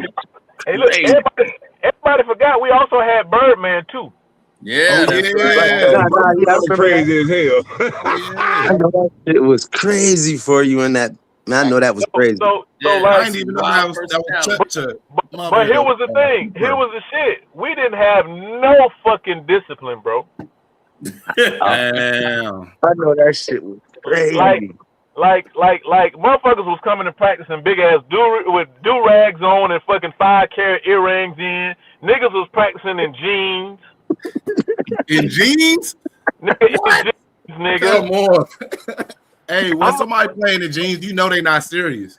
Bro, and I'm coming from I still got Detroit in me. Like I still got Detroit in me. Like Larry Brown wasn't hearing that shit. Like you gotta have on some team issue shit, or your ass ain't getting out there. Like stay your ass home, and he'll send your ass home. Yep. But George didn't give a fuck.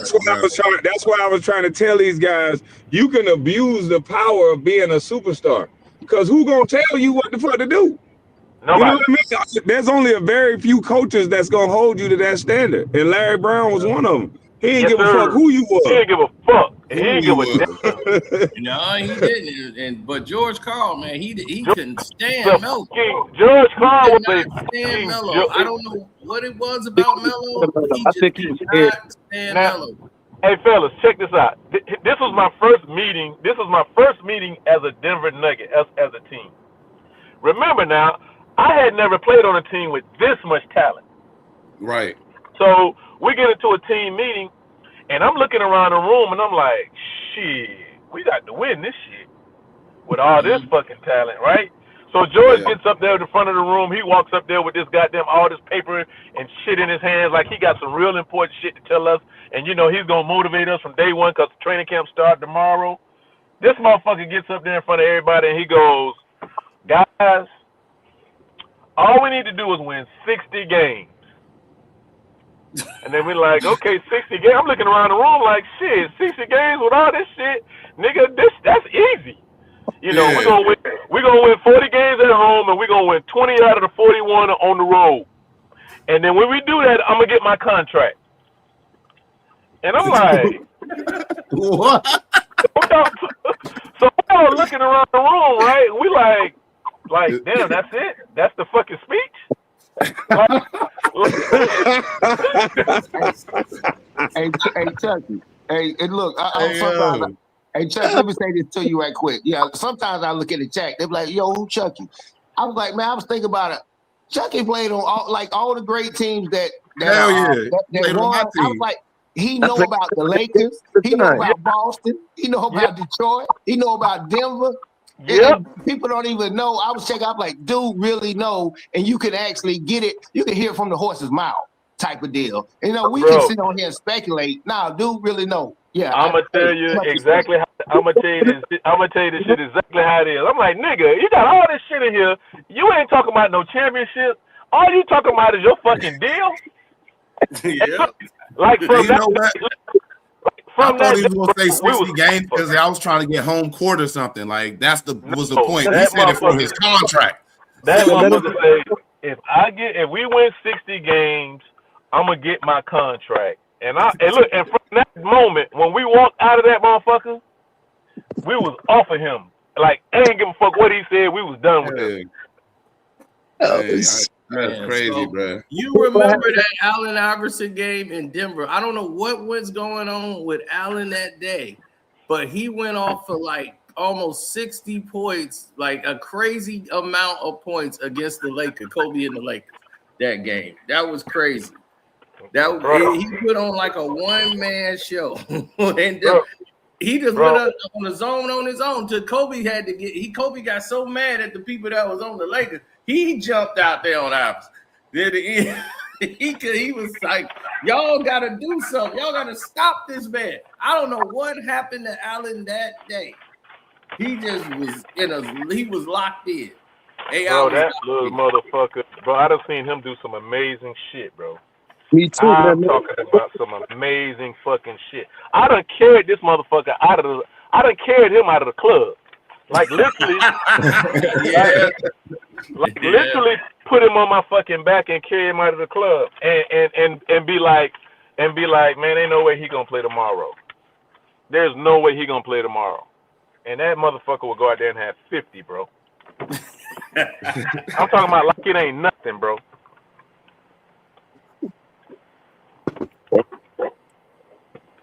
That's what's up. Those are the days I miss. See, the game was pure. You know, it was pure then. It was like a lot of teams, real teams.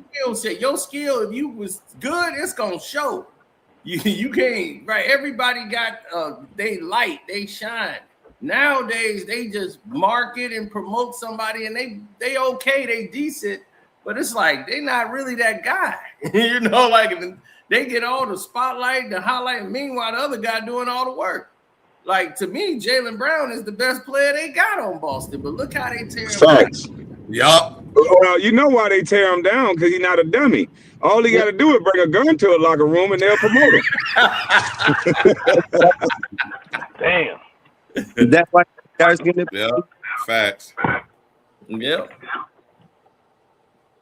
My thing is with They them. talking about Jaylen Brown did it to himself. The man say he want to create Black Wall Street in Boston. Now, I do think that's a little edgy to think you gonna do some shit like that in Boston, but you gotta appreciate the young brother, man. Damn. Yeah, me and Mace, man, we did an interview, man, on my it's on my Patreon. Who's Mace? Mace. So Mace. That nigga say, who is Mace? Man, we ought to spray your ass with Mace. You know who Mace is. Yeah. Cam? Murder Mace. Yeah. So me and Mace was talking about it, and we brought up the Jaylen Brown. He was like, Jaylen Brown made one mistake. He told them what he was going to do. Yup. There it is. That's what he said. Yep. That was his mistake. Just do it. He told them. Now he's like, you know what his mistake was? I was like, nah, what mistake he made? He's like, he told them what he was going to do. If he'd have just did it and then started to talk about it later, he's like, they couldn't be able to stop it. It's already been in motion. Now they know what you want to do. You're going to influence other people to start thinking like that. And if they would have tried to stop it, Right. if they'd have tried to stop it, let me ask y'all this. Why as a whole, as black media and all these people that say black pride and all this other shit, why knowing that, why not speak up for Jaylen Brown to where you can't disrespect this man like that? He's the only athlete that's talking with a revolutionary mindset. The rest of these niggas kneeling down acting like they broke or something. Man, that's sad what black men going through still. They in a simulation. That's what it is. That right. They've been going through that since the beginning of the time. These niggas, the elephants that's tied to the little pole with the rope and not knowing they could just rip that shit up out the ground with one tug. Yep. And none of them have the ingenuity to do that. Like Craig Hodges tried to do that, and it's like you need somebody with stature, but he chose the NBA Finals. The first time Michael Jordan get to the finals against Magic, you saying we all boycott and walk out so they make a deal with us. And they got to do something for the community. They got to do all this, and we gonna boycott the NBA Finals. I'm like, are you kidding? Right before look. Michael Jordan's first NBA Finals, you gonna pull this? They lucky they ain't lock his ass up, huh?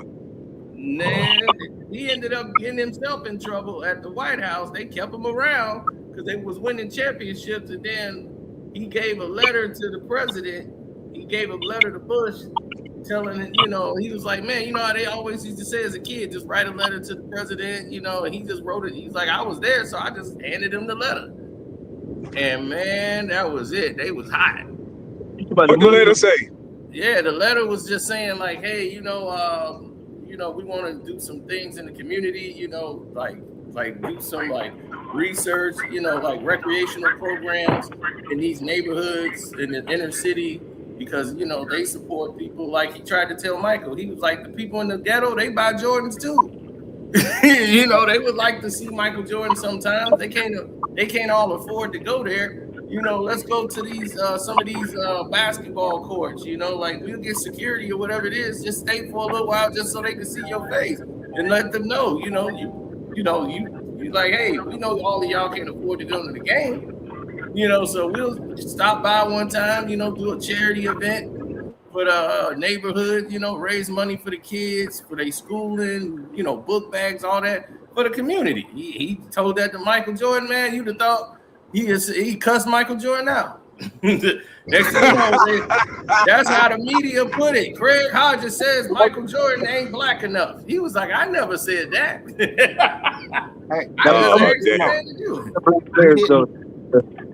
Not to come back to black people when they get money. I wonder if they would all. I was scared, kind of nervous for Jaylen Brown because he was doing something that they try to take you out for. I mean, if you look him up, man, he's doing all kind of things for initiative for the kids. He got some program to seven youth to get $5 billion worth of wealth to underrepresented people in Boston, and I mean he's doing a lot. And the dude, when I tell you he's highly intelligent, I'm like, hey, you got to protect people like him at all costs because he's actually trying to do something to kind of even it out. You know, it's not just So all. 2 cents. Let me ask you this: 2 cents. How you protect them is you get LeBron James. Hold on, can somebody stop doing what they doing every time I'm talking? Can you mute your mic? I don't know what the hell that is, but mute your mic, whoever that is making all that rumbling noise. But what I'm saying, 2 cents, how you protect them is that you all do what he's doing because you can't stop them all. If you get LeBron, Steph Curry, and those guys on board with him, then you think they're gonna stop they major money and they major guys? They all need to join in on what he's doing if you believe what he's doing is positive. I do, but then most exactly. people won't do that because some people get scared. There are not a lot of Mega Evers and stuff like that, MLK. It's some people, they don't mind that they will stand on the front line, win, lose, or draw. Like the dude, what's the dude that kneeled that lost his career? Kaepernick. It's like people like that, man. That's like dying. Even when he passed away, he will pass away with pride and dignity. You know, some people they don't care about their legacy, how their name is represented, their family. But we need more than just one person, or multiply it. Somebody doing it So over here. so are you admitting that most of the other guys are pandering to us? Because Jaylen Brown, you just said it. Jaylen Brown is putting himself at risk. He putting his family at risk, his reputation at risk, because most revolutionaries' reputation is not that great. Malcolm X went to prison. A lot of revolutionaries are going to go to prison. So if Jaylen Brown is putting himself at risk and not just kneeling down, don't you think that more people should follow into that and not pander and pretend like they for the black community by putting their fists in the air? Agree. Yeah, I agree with that. Yeah, I agree. Because they all got the money. They all got the money to do what Jaylen Brown is doing. Yeah. But they won't. It always shocked me. I was like, bro, all these millionaires. I'm like, why they never band together to help? You know, that's why I look side-eyed at somebody that's super rich. They ain't doing nothing for me. They are banding together, bro. Our culture told them to go to the strip club, and it ain't tricking if you got it. So it's 4 or 5 athletes a night going to the strip club and throwing $30,000-$40,000 up the crack of a stripper's ass, because that's what our culture say do. Yeah, and that's what he was saying, that what they engineered, they socially engineered this thing so that they program you to say this is what you should be doing. Well, that's a damn show working still to this day. But anybody who go against that or go against the grain, they don't know what to do. They turn on them immediately. And that's what it is. It's turning your own culture against each other. Who coming out to Jaylen Brown the most? They ain't gonna say nothing. Black people, right? Exactly. They gonna get Stephen A to do it without even having to tell him. He gonna know. No, he going against status quo. Let's do it. They've been engineered to do that. Anybody who go against the grain. Now I went against the grain, Cino, and we had Dr. Boyce Watkins came online and said the reason why they don't like Kwame is because there's not a white man above him. So you telling me that most of these black guys that we look up to, i.e. LeBron, that they got a white man above them? Jay-Z got a white man above them? Everybody that's liked by all these people, they have a white man controlling them? Is that what Dr. Boyce is saying? Pretty much. Exactly. There's a group that's above them that's controlling them and putting a battery in their back, and that's who they are subservient to. See, Jaylen Brown did something that no NBA player has done with his contract negotiation. He made it so that part of that contract, that money is going, part of his own salary that he negotiated, a piece of it is going to building that Black Wall Street community. So he was letting them know that so that other NBA players could say, hey, I didn't know you could do that. And they would learn and be like, hey, that's a good idea. I'm going to do that in my community. I'm going to do that with my community. I'm going to do that with my contract. That's what he was trying to get people to do. And what he did was take the voice back from people like Stephen A. Stephen A was going to those colleges, giving those seminars, all them HBCUs, and he in there bashing people, going there talking and bashing. He's going there educating. Jaylen Brown's in there educating, but he took back the voice. Like he was like, yeah, you saw me talk about Stephen A. Stephen A is upset. It's like, well, you was doing the same damn thing, but you wasn't giving anybody any food for thought. You were just teaching them assimilation. How I can make my boss's money and how can I get a piece of it? That was your way of thinking. You wanted black people to just be in a simulation and just go get a job and work for the white man. Don't try to build nothing on your own. And don't try to own nothing. We come up here preaching ownership. They come up here telling you how much a bag that somebody getting. For how long though? Yep, exactly. How can you pass a bag down to a child? Yep. You can pass a business down. You can't pass no bag down. Exactly. We control the market, our fashion. We named Nike. The company is called Nike. It's not called Nike. They named it that because we kept calling it Nike. So they said, look, Nike, it's Nike. Whatever, no, we are Nike. The company was Nike. And it was like, if you had your shoes on, they'd say, hey, where are your Nikes? Hey, do you see what we doing to them Asian stores right now, bro? It's some of those Asian stores in North Carolina and different places, they emptied in a motherfucker. Now, instead of just sticking with a boycott, now is the time that you show that you can go into a black business and represent it the right way. Because I looked at a business in Chicago. I used to love going to Chicago in the summertime because y'all only got a few months of sun. But boy, when that city opened up, I'm talking about you see some of the most beautiful women, beautiful people just cutting up and having a good time because they know it's going to be snow again. So they have a lot of outdoor bars that are great. So it was a couple black women did a dine and dash for $240 at a black restaurant. And I'm like, damn, this is how we do each other when we have black restaurant. Are we going to be able to segue this boycott into people creating black businesses that we respect and that we go to and patron and give our money to and spend some of that $1.9 trillion? Like, cause we got the money. Yeah, but the thing is this. You got to be approved.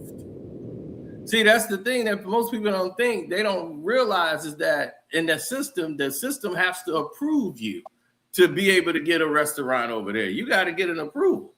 You don't got to go down to the state and they're going to come up with a reason for you not to do it if they don't want you to have one there. Well, the Chinese will get the approval. They'll have the lot in the land and they say, well, they own that land. We approved them, but they haven't built anything there in 2-3 years. Well, but they still own the property and they paying the taxes on it. They still own the land, so you can't have it.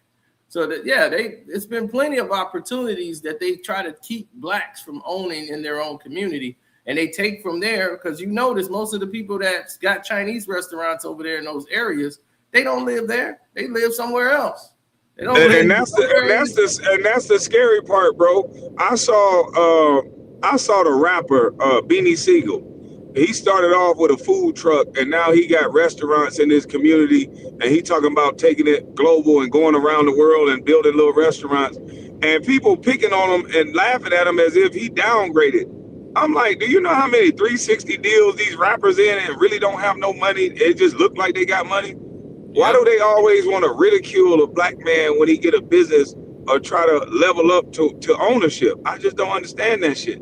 It's part of that's what they call it, social engineering. They've been engineered to believe this is the structure you're supposed to go in. Somebody else is a divergent to the system. They whole thought patterns is, man, that don't make any sense. Why are we doing that? Why can't we do this? And that's how I grew up, bro. My auntie owned the store on the corner.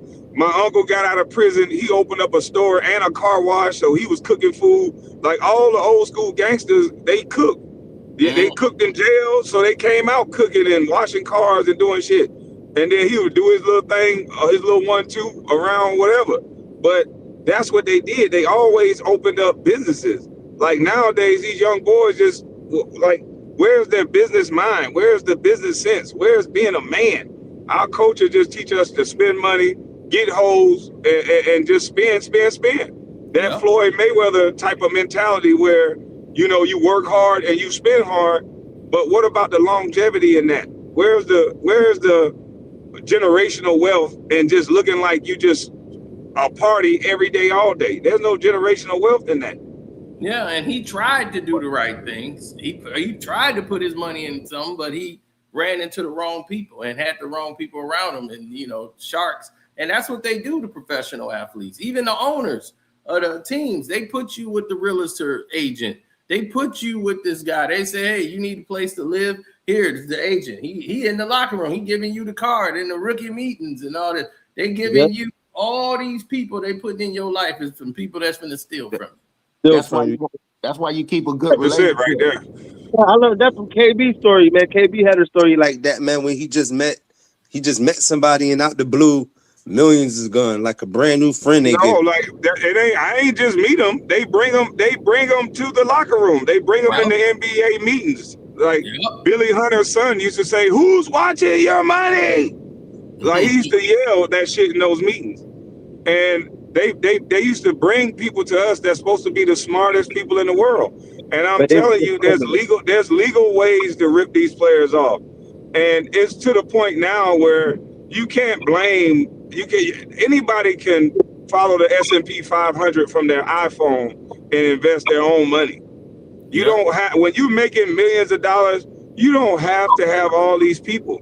You need a great accountant and you need an attorney. And that's pretty much it. You don't need no financial advisor. These people are playing Russian roulette with your money. You can go on LoopNet and buy whatever turnkey property you want and acquire businesses that's already running. They got the cap rate, everything right there for you. So it ain't no more excuse now. There's too much information on the phone. If you a dummy, chat GPT it. That's all you got to do. Like it's too much information out here for you to be saying, "Oh, they took my money." No, you gave them your money. Yep. You don't have to give people your money no more. And the fact that they do it, it's a rinse, wash.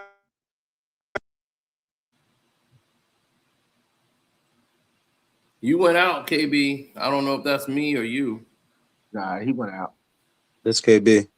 Yeah. But he's talking about rinse, wash, and repeat. That's what he was saying. That's the system. So it's the same thing. They do it no matter what the teams is, but you never hear stories about John. Sorry about that. My goddamn phone wrong. But they get these guys from the hood and they get these guys to mimic looking like they spend money all day, like Floyd do. And so nobody feels bad for them when they steal from them. And that's all they're doing. It's a racket what they're doing to these players. The reason why our black community cannot get ahead is because white people is in control of all your superstars' money. They don't have their own money. I know when I was playing, I wasn't in control of my money. The bank was in control of my money. KB, did they do this to you, KB? Did they put your money in like 5 different accounts? They put my money in 16, 20 different accounts, and they're interest-bearing accounts that you have to have a manager. You can call there and say, do this, do that. But those managers are who they're going to listen to. And that's what most of these players have, managers over those accounts. Yeah, they got power of attorney. They got a POA. Once you assign them over your money, they don't have to check with you no more. So now it's really their money now.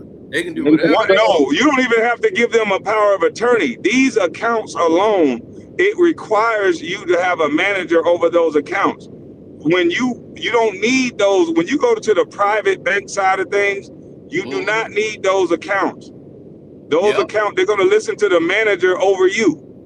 It's basically no longer your money. And it's designed that way.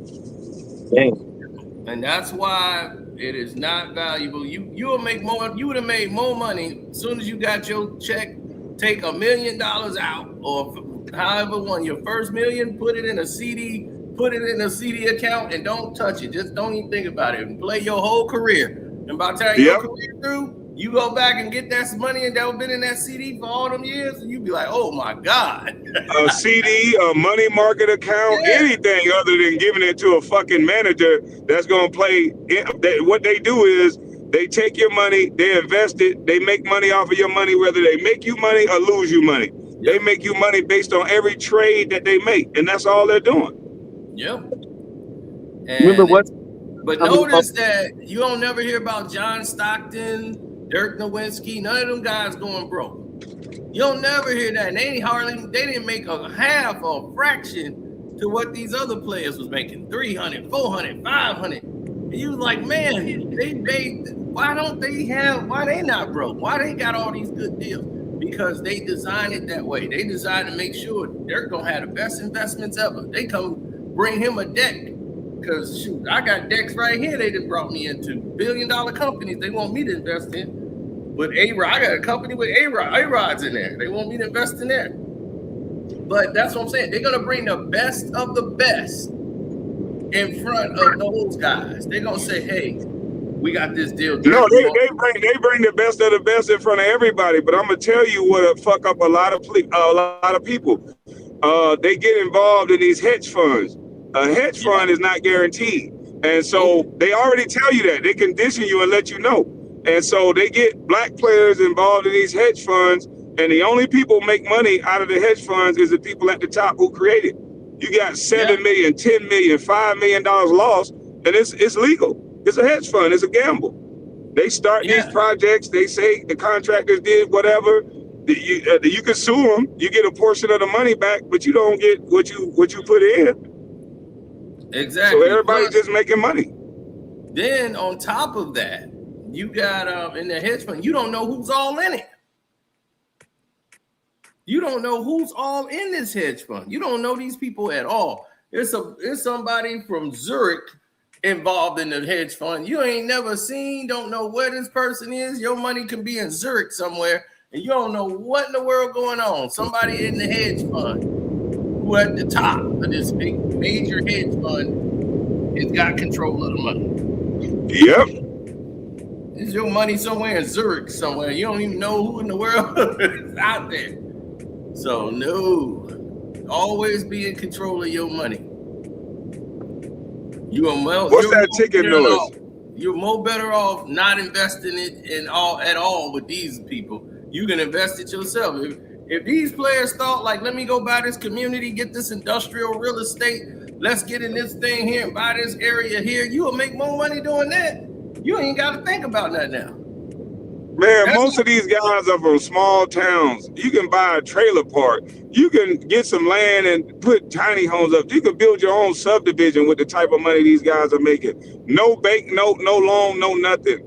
Call a contractor, architect, come up with the plan, build the shit while you're playing basketball. You shouldn't be investing no money in the stock market and all that shit if you don't understand it. If you can't do it yourself and follow the S&P 500, then you shouldn't be doing it, because they're going to take your money. Yep. And you look at Junior Bridgman, went to my dad's school over there in East Chicago, Indiana, one of the smallest places on earth. He got traded with Kareem. He got drafted by the Lakers, and they traded him for Kareem. So Junior Bridgman got traded from East Chicago, Indiana, went to high school over there. He studied business, always studied business, wanted to know what was going on. Had a decent career, but while he was playing and he was in Milwaukee and he was near the end of his career, he started to think like, man, what I'm going to do when this is over? And he would always go to McDonald's and stuff, and Wendy's would treat him nice. McDonald's treated him like he was a nobody.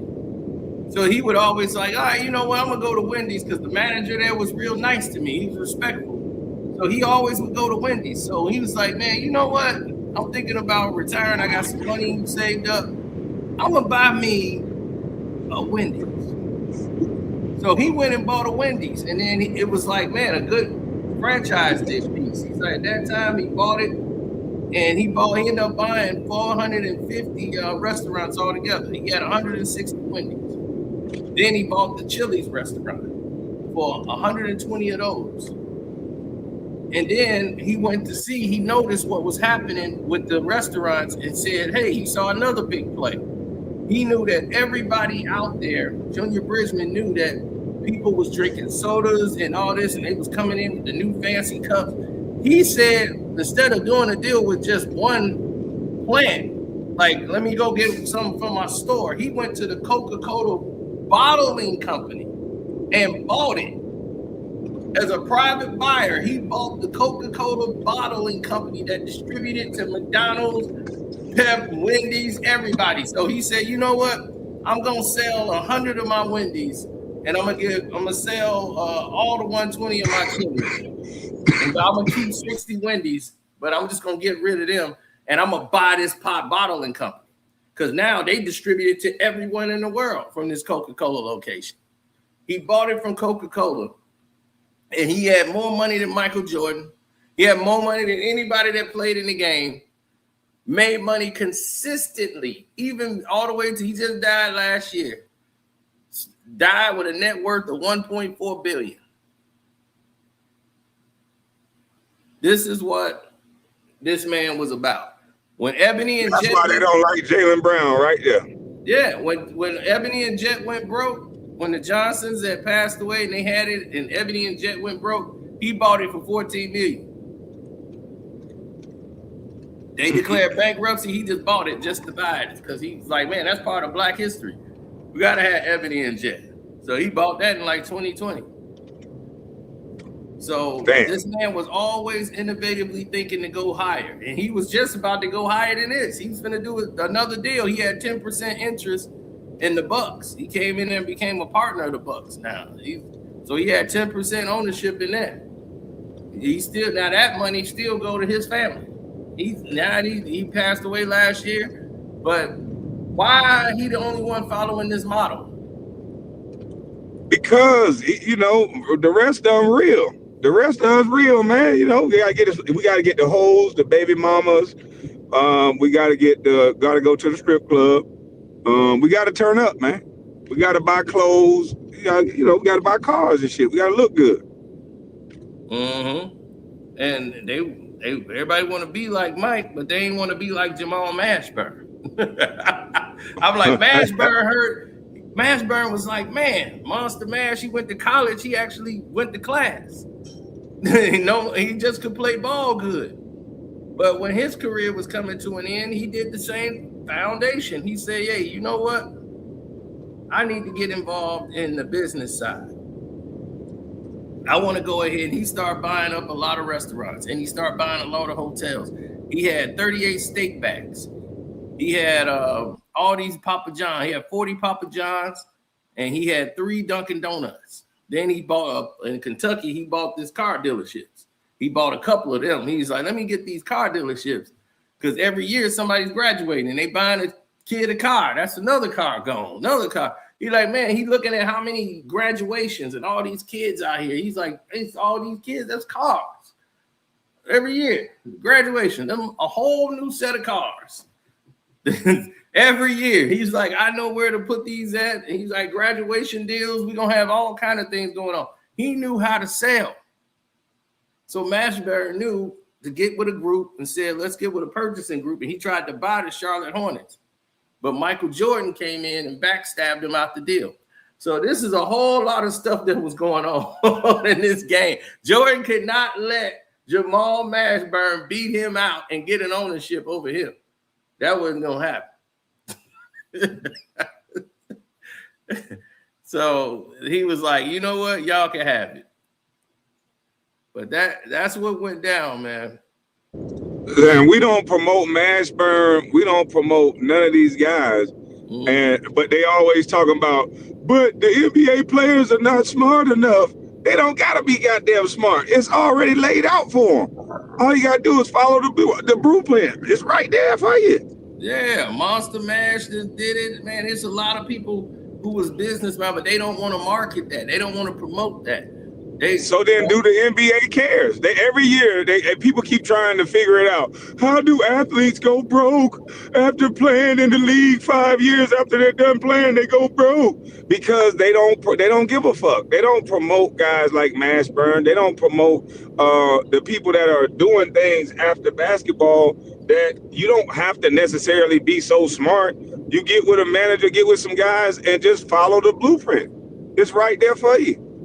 Yeah, and they tried, like Junior Bridgman came and spoke to the players, and Mashburn came in and did his thing, and it was like, man, okay. It was like these guys know what they're doing. Some of them are bright, but they don't want to market that. They want to market them buying new cars. They want to market them doing that so that the next year. And hold on, let me say that Devin George as well. We got to say that he got his whole community eating off that building that he made. Yeah, that's wonderful, because I remember when Devin George was first doing that, and I said, "Oh man, that's great." And he didn't even make that much money playing in the league. Facts. So it can be done. if you want to get it done. And you can make money while helping your community at the same time. Yep. Everybody need a place to stay. How we gonna complain about the conditions of the community and the hood, but then nobody, from the NBA, NFL, nobody own the buildings in the hood. They all for sale. Why we got the white man housing our community and our women when we could just buy it back? And that's what I was always on. When I was playing, I wasn't the guy that's always gonna hang with you in the strip club. I'm not gonna hang with you to always gamble and spend no money. If we really fuck with each other, then why we ain't helping feed each other family? Yeah. And that's crazy that we're the only ones that they really push the division and segregation and war against each other. And I'm like, man, that's crazy. We the only ones. Mexicans stick together. They got the Mexican flag. There's no problems. Italians stick together. They put their flag up. No problem. Blacks having a barbecue. They got to break it up. It's a game. Yeah, mob action. Just make the swing with the shoulder. Shouts out to Benny Johnson too, man. Isaiah turned that deal down. That was crazy. That was probably the worst business decision he made, was passing up that, because he had the Toyota sponsorship, and Ford Motor Company did a deal with Benny Johnson, and Benny Johnson now his net worth is over 400+ million because of that. To this day, he quadrupled what he made in the NBA, and the microwave. And now he renamed that company to Pistons Group, the Pistons Motor Group. So congratulations to him too. And his brother Eric, who played in the NBA, he played with the Utah Jazz. He had put him involved in there too. So shouts out to Benny the Microwave Johnson.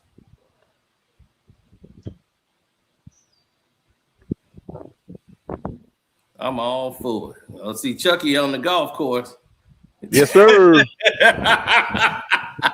Yes, sir. Yeah, absolutely. It's tea time. He's out here working on listening to you brothers talking. Yeah. Enjoying the day. It's hot down here, brother. Oh yeah. That's the life, man. I'll be like, this is what you play for, peace. When you get there, you want a peace, you want comfort. For some reason, man, my mic be going out. So sometimes y'all be in and sometimes y'all don't. Yeah, I can't hear. I hear you now. Yeah, man, that's what I'm saying. You playing for peace, man. I was like, I'm playing the I one can't day hear you. on that course. I can't You gotta refresh your mic, Chucky. Refresh your mic. You gonna have to refresh his mic. I just had to refresh my mic.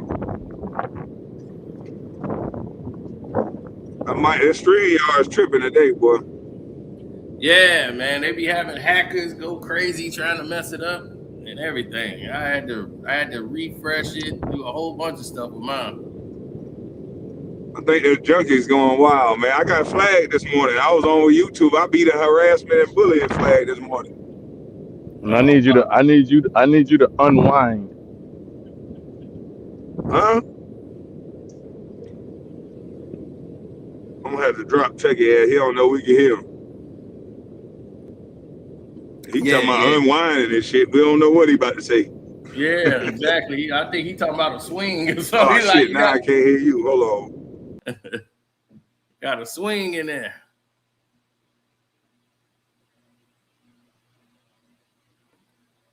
Yes, sir.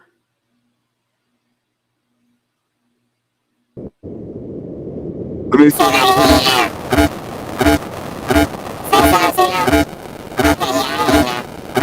Oh no, you got something going wrong, man. You got to restart yours.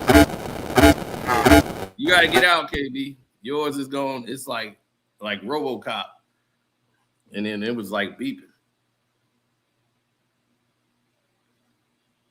Mitchell Robinson signed with the Celtics. That's funny.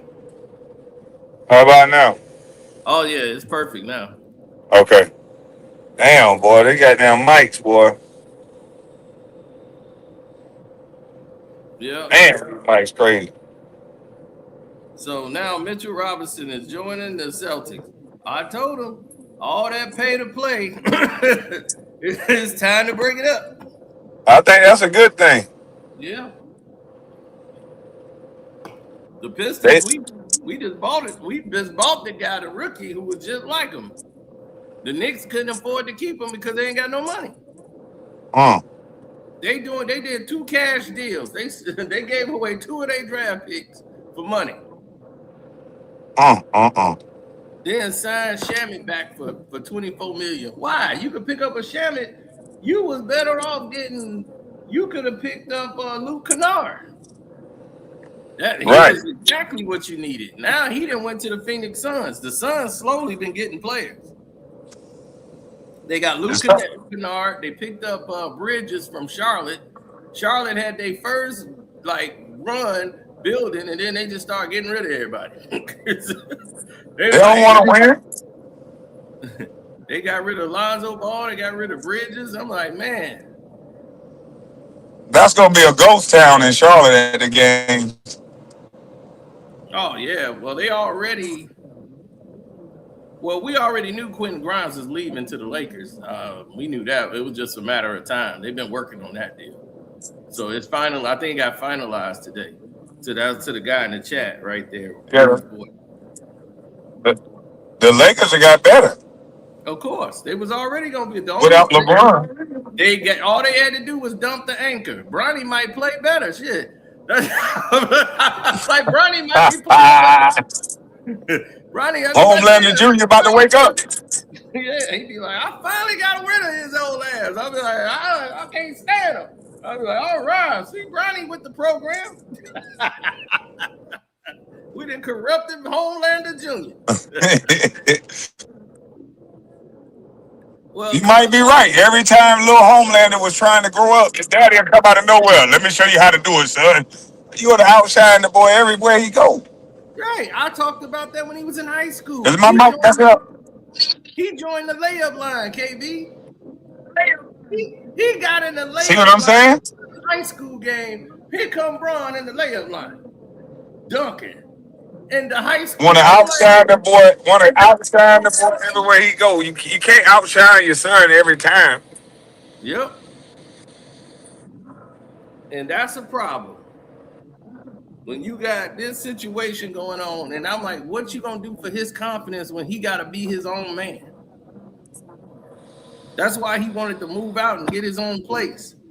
He's like, I want to get my own place. LeBron building him a place like right next door, ain't it? Yeah, he built in another place. Then he keep calling him the kid. He got mad. He was like, I'm a man. You can't keep calling me the kid. He was like, all right, yeah, I can't say the kid no more. He don't like that. So, Bronny's a man. So, yeah, I can't call him the kid. So he had to tell him that? He didn't just know that? Yeah, because he keep calling him the kid all the time. Yeah, the kid, man. Let him. It's like he ain't a kid no more, man. He a man. You keep calling him the kid. So Bronny was upset because he get roasted for it. They making fun of me because of you.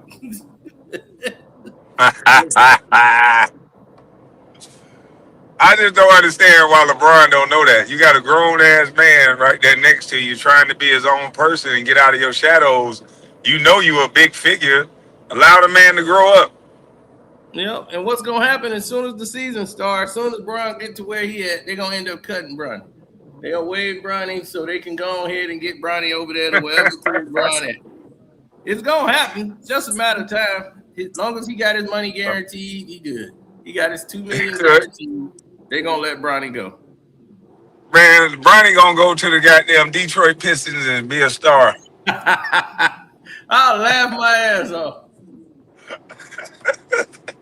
I think you'll bury your Detroit Pistons jersey. I'll be in there hugged up with a picture with Bronny. I'll be me and Bronny. We both don't like your ass. I'll be like 50 Cent, Kanan, working on Tyreek. Damn. Oh man. So that's the thing though. How they control the narrative. LeBron leaves the Lakers. I was like, how y'all fall for this? How you gonna leave Man, something you ain't got a you contract? know how you know how they fall for that. They're not gonna say nothing bad about LeBron. Mm-hmm. Everybody know, and I even saw your Instagram. Everybody know that what you're saying is true. Everybody know it. If they wanted LeBron done built a house in LA. He done committed financially a lot of money to being in LA. He don't want to Yep. go no goddamn where. He Mm-hmm. being booted out of LA. Luka don't want him on the team no damn more. They played better without LeBron. It was less stress without LeBron. You can see it on the players' faces. That Yep. Luka feel like a black cloud has been lifted because now he can score his 30-something points a game. Reeves is going to complement his game, and now he got players around him that can block shots. Hachimura is going to be able to be more consistent. They're going to be a better team without LeBron. Oh, they finna roll. And I was like, let Yeah, him go to Golden State, and they gonna get ran through. I'm like, Luka gonna right. be tearing their ass up. Luka gonna be, come on, bro. Yeah. Fabio, light their old ass up. They saying what I'm saying is hate because they don't understand basketball. LeBron James is going to have you in a cross match situation almost the entire game. He's not running back on defense, so he's going to be pointing and talking and having the point guard or the first back to get man, and it's a scramble from there. When you do that, that's breaking down your defense. He cannot consistently run back with somebody 23, 25 years old. And that's what he's going to have to do. Yep, and all these teams are younger. Look at it now, it's all the young teams winning. Indiana was the youngest team, right, with OKC. San Antonio young. They running like gazelles. What league, or I mean, what team could you go to that you're gonna be in contention?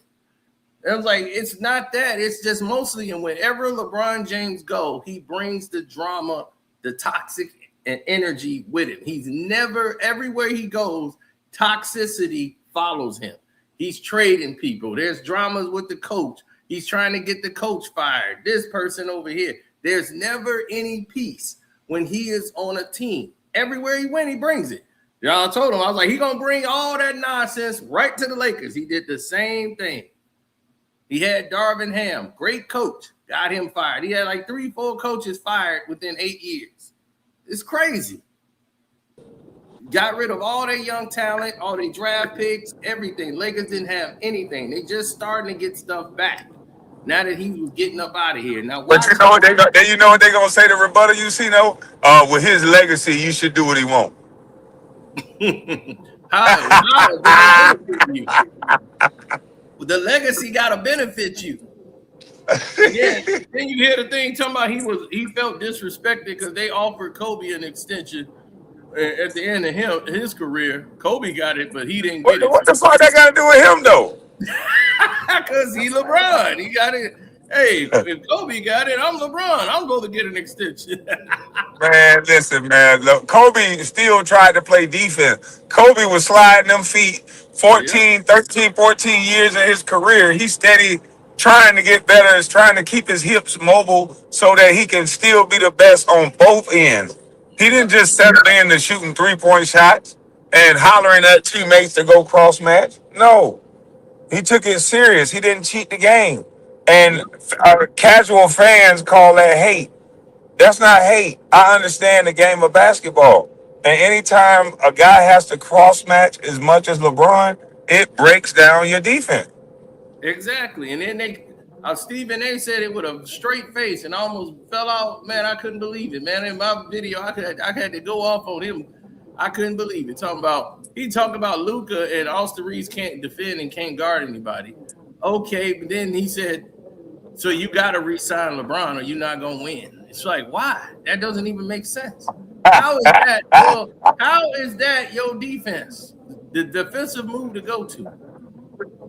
LeBron can't play no fucking defense either.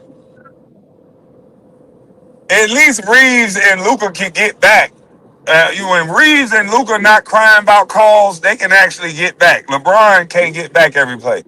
No, he can't. He got to lay on the floor and pretend he hurt and slow the game down because he old and want to be out there. It's like, dude, it's time for you to get off the court.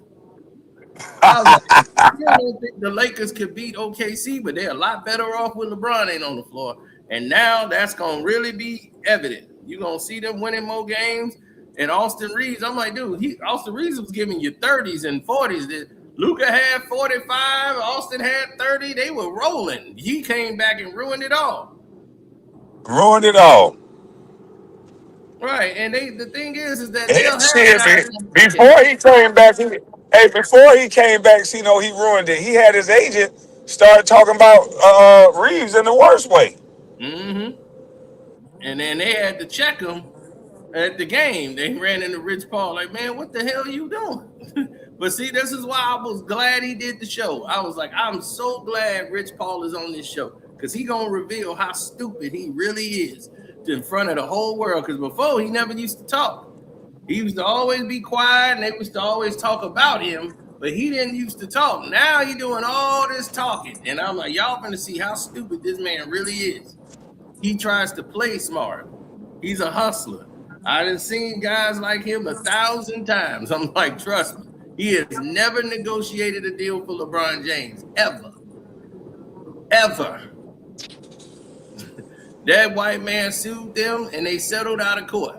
The real agent that did all LeBron's contract at Clutch Sports. He did all the contracts at Clutch. They didn't let this idiot do that because he don't have a law degree, 1. 2, all he did was be in the room while they were negotiating the deals. You sitting there supposed to be learning from him. And like you sat in with Leon Rose because you wanted to be an agent, so you was learning what Leon do. Then you went and started sitting with what's his name? My God. The other guy, he was from Cleveland. He negotiated all LeBron's contracts when they got there. His deal. Oh, I remember you said the guy name. I just don't remember what his name was. I Yeah, remember you said it. I can't remember him either off the top of my dome. But yeah, that guy negotiated all the deals because him and his wife are both lawyers, and they do contracts together. So they had all the legal terminology, everything. They lawyers present. That's why most of the agents also have a law degree. Or some of they don't have a law degree, they go get a lawyer. They know how to be agents. Rich Paul never knew how to be an agent. He went out scouting talent. All he do is poach. That's why when that guy left them and they had to pay them the money, they signed with UTA, United. Why would they need to sign with UTA? I thought they were gonna be independent. Now they not even an independent company now. Now they belong to UTA. UTA bought them out, and you work for them. So now their agents is negotiating the deals. And they had no white clients at first. Only white client they had was Nurkic. That was it. And he was like, man, white people don't want to sign with me because they know what you are. They're not going to sign with you. They don't trust you at all. I wouldn't sign with Rich Paul. I'm like, man, they want to get young people that love LeBron. These young 19-year-olds. And that's why they wanted to come up with the Rich Paul rule in college. I'm like, yeah, you dealing with these young people's futures and you have no college degree. You have nothing to say that you can do this ever. And they don't want everybody. He got LeBron. I don't need no college. Yeah, he don't need no college. He got LeBron. LeBron don't even need no college. They got each other. Yep. And that's how they letting it roll, man. And I'm like, y'all, Clutch is really in the trash anyway because it's all UTA now. UTA own everything over there. So once again, who is UTA? That's the United. What's that? United Artists. So UTA owns Clutch. Oh, damn. I thought Clutch was his own entity that LeBron or Rich Paul owned. Yeah, the United Talented Agency. They the one bought Clutch Sports Group back in 2019. You talking about Kwame, you lame. Well, let me be lame, man. I got a right to be lame. It's America. Talking about, oh no, we partner with them. It ain't a partnership. That's like Gil and his partnership with Underdog. Oh, that wasn't no damn partnership. They was the boss. That's like, this is my company, and that's it. So that's how Clutch is right now. They owned by UTA. So now they got a boss. The white man's own LeBron again. Mm-mm-mm. So now Somebody they said I was injured on my butt cheek. What the fuck? Boy, them bronzexuals is upset. yeah, they are. I saw them spaz out. I was just watching all them on them Laker channels. They was going on the Laker channel talking about, man, good luck with Luka and Austin Reeves, man. But it's been a good ride, but I can't be here no more. I'm laughing. It ain't no real Laker fans going nowhere with LeBron. They still Laker fans. Yeah, Laker fans, real Laker fans is like good riddance. They was like, I'm glad you did the right thing, Cito. You was absolutely right. Got nothing out of this man. 8 years. The only time we've advanced in the playoffs is 3 times in 8 years. And that Without Anthony Davis, there would have been nothing. He averaged 28 and 12 and didn't even get MVP doing that bubble thing. Because, man, LeBron is the storyline, man. Yep. Just horrible. And then when the NBA try to fix itself organically, like they did with Golden State saved the league because it built itself organically. Here it is in Memphis. They're building themselves up. They got all the young folks watching Ja. You got everything going on with the players. They young. They got their dances. They coming out. They bringing the energy, the fans back to TikTok. They doing the Giddy and all that. They trended. John Moran is one of the top searched players in the game.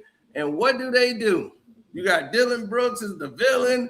They had all the things that you need to have a championship team. They took all of that and gave it to OKC.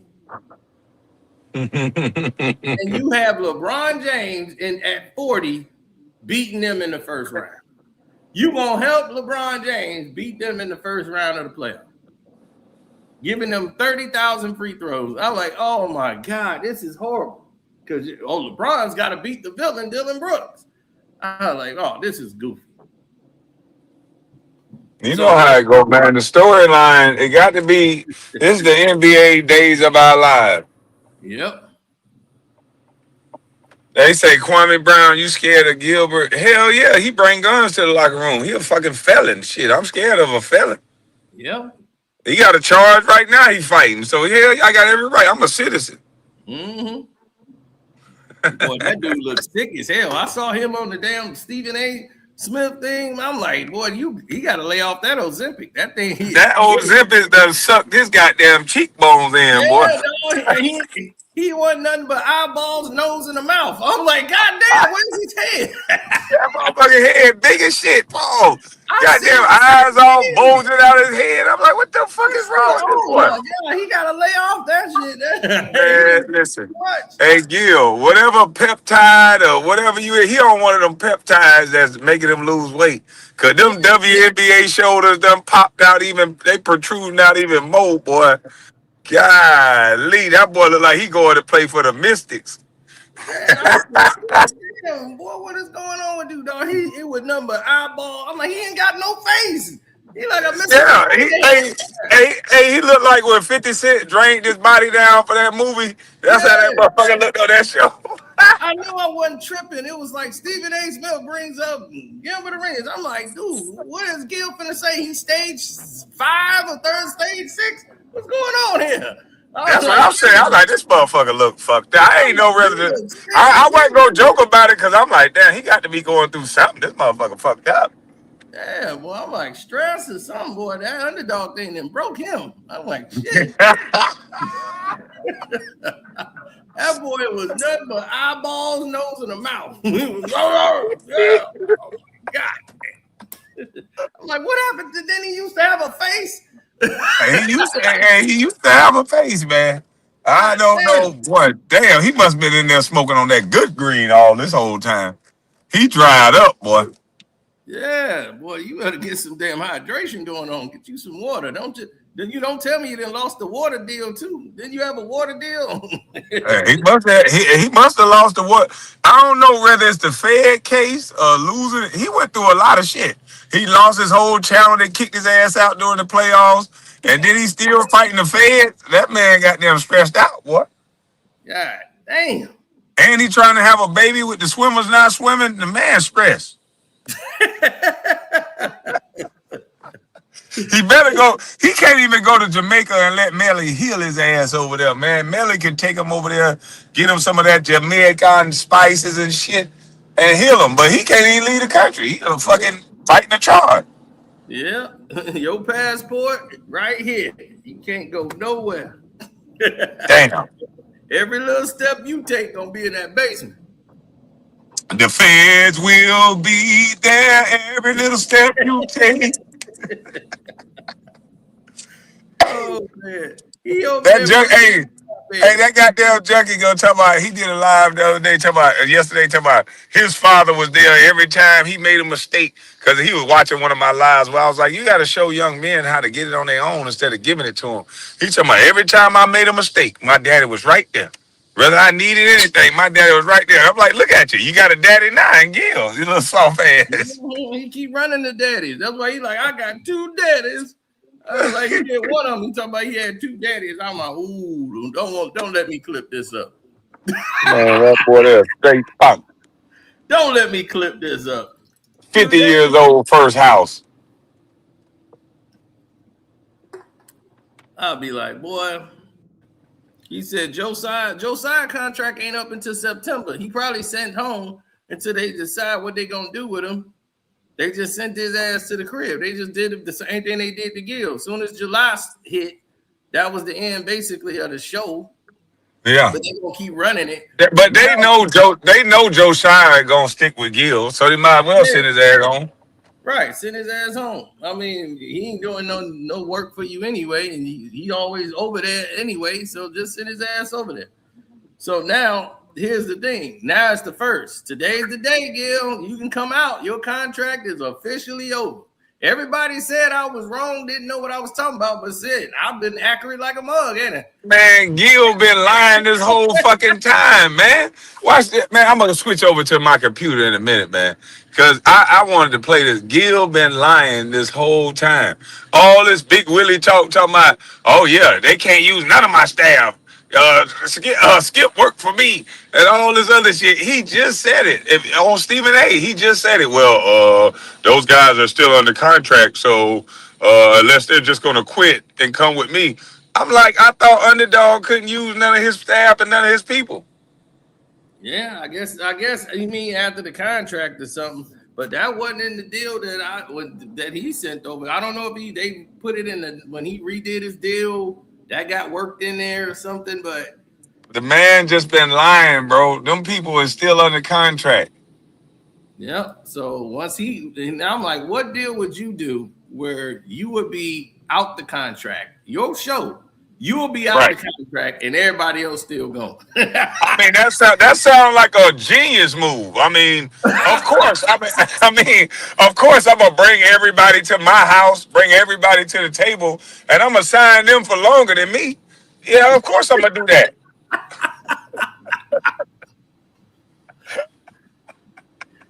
Oh man! So now I guess today he gonna tell us he can legally tell people now what he gonna do. So he's like, okay, you get your name back now because I think the show, whatever, on July the 1st, this is it. Like July the 1st hit, he'll get the name back. He can go do whatever. They'll change the show name to whatever they want to change it to now. And hell, they was doing great without him. The show was just rolling. They can just replace him. He had the name before he sold it, but he want credit for getting his name back that you sold. Right. What do they need with your name? Take it all. And he ought to be happy. Don't be ashamed. You got a lot of money out of letting somebody use your name and build a network off of you.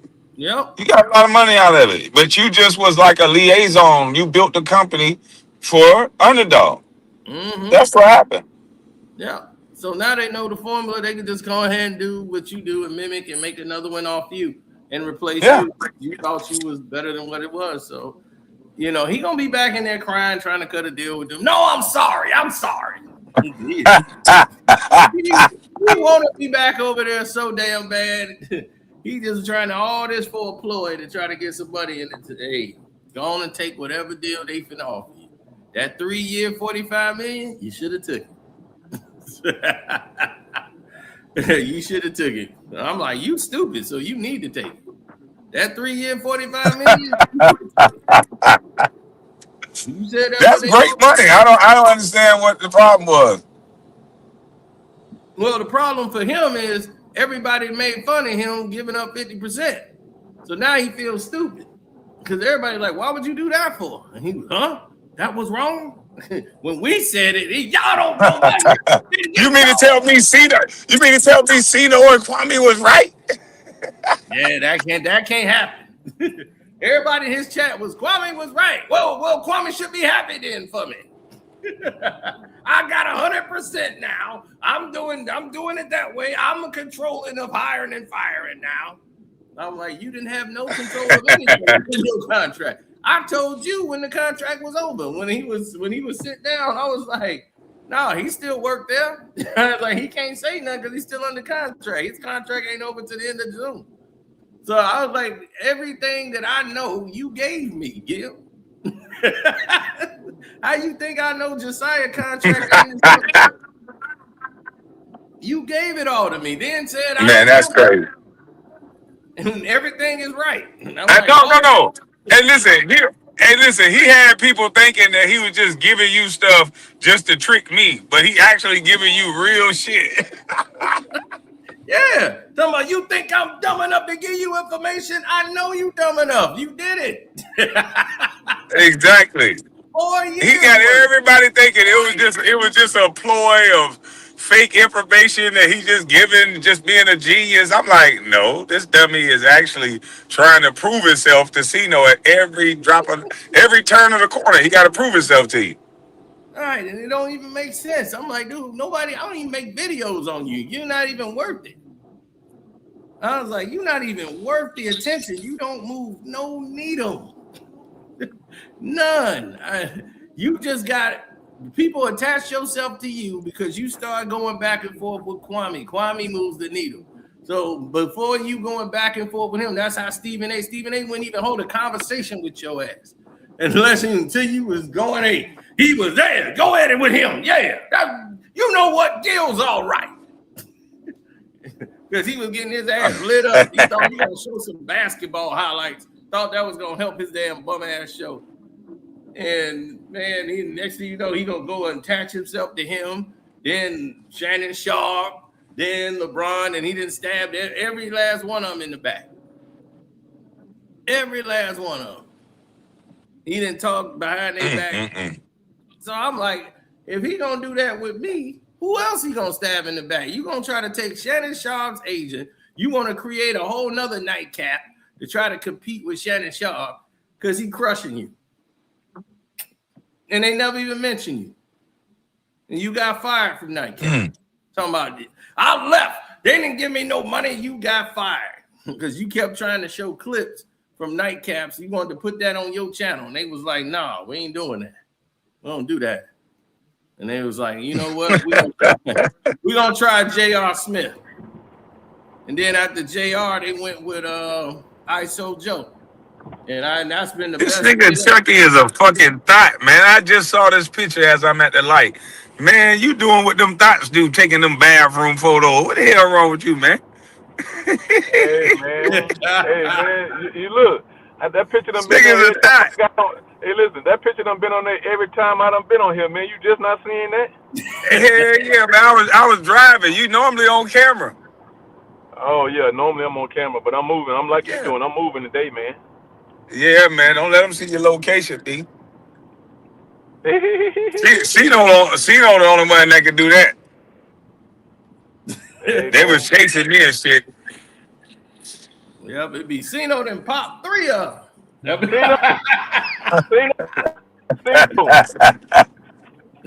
Hey, Cino. Yeah. Hey, what you think about these other moves that's being made? Oh, they've been pretty good. I like John Morant over there in Portland. I think that was a really good position for them because they need somebody to give them that star power.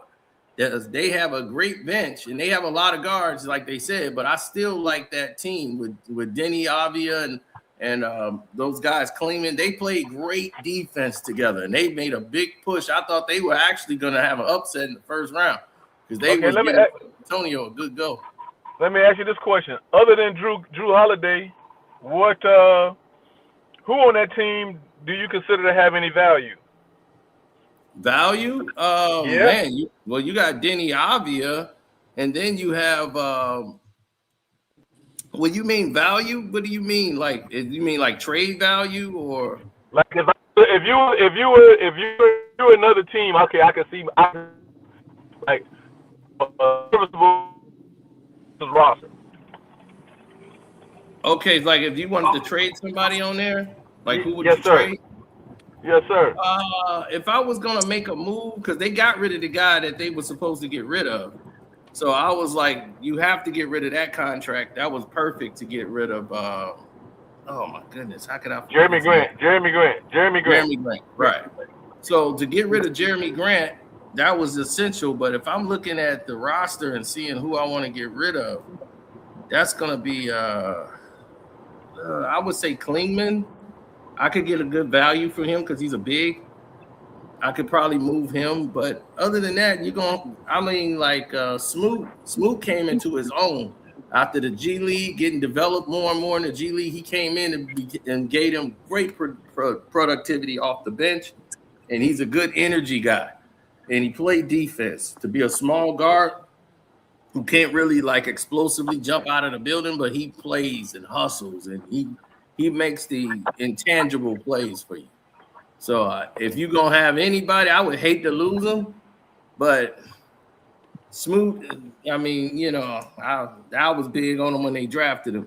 I was like, man, this guy's going to make it because I hadn't seen him put the work in, Scoot Henderson. But what about Shaedon Sharpe? Shaedon Sharpe, yeah, I like him, but I think he's up and down a lot, and I just want to see more development in his game. And he has to make up his mind what he wants to do. But then sometimes I believe the system that they're running gets in the way of him. Like sometimes he be standing around watching, and that Shaedon Sharpe should have about at least 7-8 rebounds a game. Easy. I was like, why is he not hustling every play? I really think that he takes some plays off, but I like him when he's locked into the game, but sometimes they lose track offensively on what they want to do. And, they go, you go, I go offensively and get predictable. And I don't like that. And I think Ja Morant is going to open things up. And now that you got Dame coming back, I think that, they got some veteran leadership at the guard position that should open things up. And I think Denny Avia is who they want to make the star in Portland. Like he's supposed to be their guy. So they want to all build around him. And I think with Drew Holiday, that's essential. But as far as team, Drew Holiday finna get up out of there. I think he gone. Yeah, he might. I mean, he might, but it's a lot of other teams that's making some moves that I think Phoenix is quietly getting some players around them that could turn some heads. Oh, yeah. I'm waiting on the Rockets. I'm waiting to see what they do. What you think about the Wizards if AD stay with the young bull they just drafted? The thing about AD is I can't trust him. Okay. At this point in his career, he was so out of shape coming into Dallas that year. He didn't want to be there. And you could tell he just was not feeling it. So looking at AD with the young talent they got, I mean, that's good to have somebody like AD, but AD doesn't play a big man's game.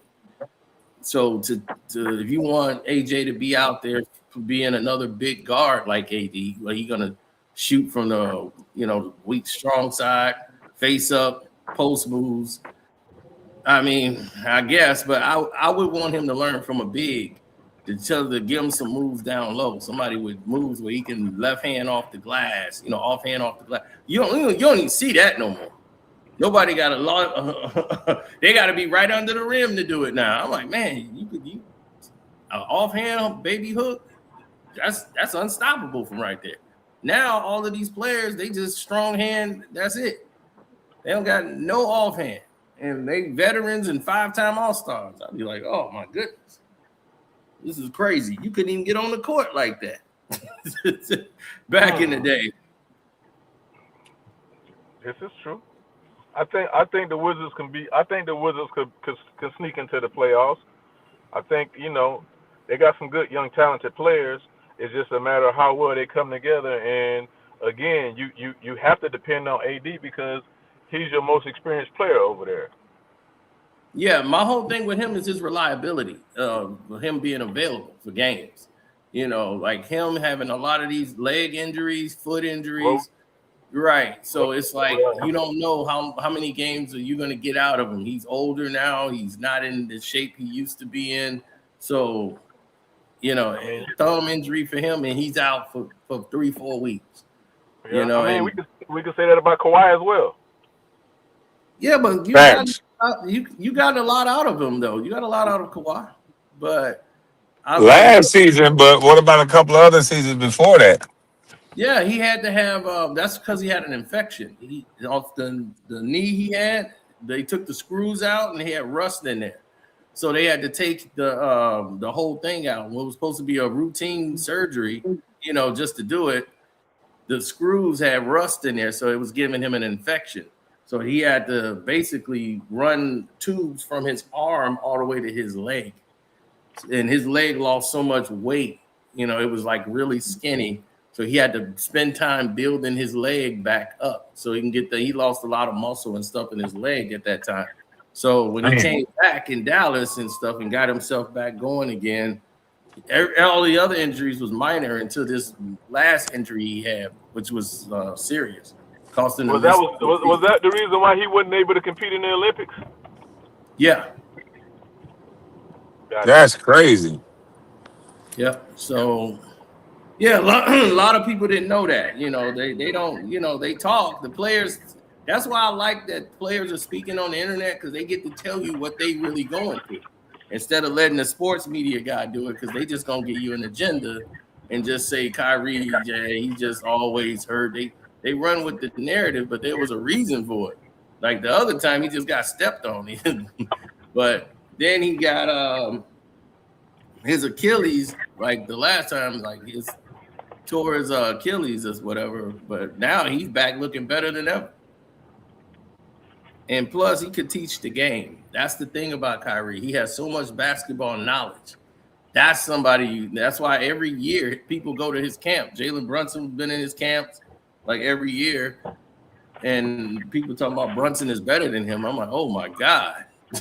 Y'all have lost y'all minds. Yeah, they tripping with that now. Yeah, they said he was better than Allen Iverson. AI had to start posting stuff. I was like, AI was posting stuff, and it was getting ridiculous. I'm like, I know y'all excited about Jalen Brunson, but come on. Let's stay in the realm of reality. No, that's right. Right. I'm like, y'all have not seen real basketball yet. If you didn't see AI, y'all must be asleep. And then I got to remember some of these people are young. They only remember TikTok and clips. I'm like, I could show you clips and you would think I was a top 5 NBA basketball player. If you gonna go off clips, I can clip some stuff up real quick. Hey, man, you the best player I've ever seen. I was like, you ain't never seen it. I just seen you some clips, some highlights.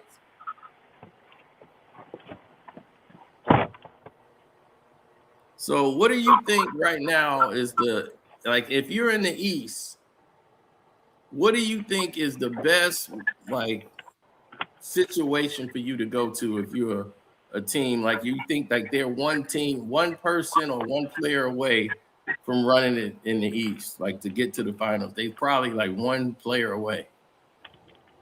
What player am I? You could be any player in the game. I was like, if you see a team in the East, what team you really think just need that one player, and that would just take them to the next level? Oh, I mean, man, that's deep because That's a deep question because like you got to think, man. All of these, like most of them games in the East, other than the New York series, all of those games went seven, seven to 7 game series. Mm-hmm. Toronto went to a 7 game series with Cleveland. Cleveland went to a 7 game series with Detroit. Detroit went to a 7 game series with the number 8 seed, the Orlando Magic. Mm-hmm. So that lets you know right there that all of those teams are right there neck and neck with each other. Yep. You know what I mean? Obviously Boston was a little nicked up, being that Tatum wasn't able to play. So, in all honesty, with the move that the Boston Celtics they just made with getting Mitchell Robinson. Mitchell Robinson, I would give them the nod. You know what I'm Okay. saying? I would give them the nod, and I would also. A lot of people don't talk about the Orlando Magic, man, but they got a hell of a roster. Yeah, they do, and to me they were better than the Knicks. Their thing was they got healthy towards the end of the season, so they were in the 8th seed, but they really weren't an 8th seed team. Those guys were out most of the year, so that's how they went all the way and fell down to the 8th seed and had to go into the play-in. But that team was not an 8th seed. That's why people were shocked they went 7 games. I'm like, I'm not, because that team was together. They're a strong defensive team. To me, they were stronger than the Knicks. I was like, they're a way tougher team than the Knicks because they played better defense to me. It's just that down the stretch, they don't know. Like normally they Paolo heavy, but with Franz on the floor, with Paolo and those guys, I just don't think they can keep it all together. I think they're going to make a mistake and end up breaking up the team eventually. Yeah, and then, Franz ended up getting hurt against Detroit, and they were up 3-1 when he got injured, and he didn't play no more the rest of the series. Yep. That's so it sounds like to me we're saying the same things about all of these teams. It's like it's almost like who can stay healthy. Yep, and I think Detroit is the team that's gonna make the jump. I think Detroit. You think so?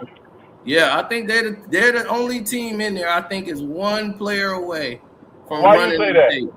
Why you say that? And hold up, but after you tell me why you say that, then I want you to tell me who that one player is. You think? I think if we get Jaylen Brown from the Boston Celtics, if we're able to get that trade, if Duran want to go, he don't want to.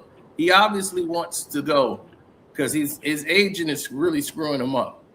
His agent, this is another part I hate about the game, is when these agents have agendas with certain organizations. This agent of Duran's has got a good relationship with Rob Pelinka and the Lakers and all of them. So he's trying to drum up the price. And they're not going to get him for that price. So they know they don't need it. They don't need him now. They just got the Kessler kid. You said they don't need. They went and got Kessler now. Yeah, the Lakers just signed Kessler to a 4-year, $130 million deal. They don't need Duran no more. Yep, that's it. Then they good. So hopefully now Duran could realize, or unless we trade him for Sabonis, or we could trade him to Boston and give him to Boston. But I think Boston just got Mitchell Robinson. They just got Mitchell Robinson. They don't. Yeah, Duran disappeared in the playoffs, though. That's the only thing that's going to be the knock on him. He disappeared. We offered him $220. We offered him 4 years, $220. You're going to be a free agent in 3 years. You have a player option. You can get more money. His greedy agent is keeping him trying to get he's like, well, at least we should get 245. We supposed to get 287. There's no team that's going to pay you that money. If you go to another team, the most they can give you is 176. So, and then you're a restricted free agent. So we hold all the cards. The Pistons, rather, they hold all the cards. So there's nothing he could really do. So it would have to be a sign and trade if you're going to go somewhere else. But you're a restricted free agent. Hey, listen, they don't have to do him no deals. They don't have to do nothing. They don't have to give him don't have to do him no favors. Nope. Hey, man, go sign another big man. Exactly. And let him be. Yep. So What they gonna do is make him prove it. If you got another deal out there, they're gonna make him prove that he can get that deal. And if he can't get that deal, then he's gonna have to sign it. But Kwame, here's the thing. he can go get a deal. It won't act whatever what Casino is saying. Whatever deal he gets from anybody else, it can't be Right. no more than 170. So then that tells me there's something soured at the organization that he don't like because he knows that. You telling me he don't know that he gonna get less money than the team that can re-sign him for the most? He knows that. So whatever his reasoning is for wanting to leave, he want to leave. Right, but the thing is, he just wants the money, and the thing is, his If agent he is want the money, y'all gave him the most money. Hey, right. listen, anything he could do with 240. Hey, look, anything he could do with 245, he can do with 220. That's what I'm Exactly. trying. That's what I don't understand. I'm not leaving that type of money on the table. I don't get it. You ain't gonna do that but pay more taxes. You all right? Right. I'm like, dude, your agent is screwing you up. I'll go in there and be like, look, man, we taking this right now. Right And now. I'm talking about hurry up. and Matter of fact, if I can another find my thing, agent and then sign it, then I'll be better off. Shit. and another thing that he ain't understanding too is the most popular he gonna be is in Detroit. That's And 100% facts. And you know what? You know, I saw a player do that. Rudy Gay was down there in Memphis, and I tried to tell him, I'm like, Rudy, you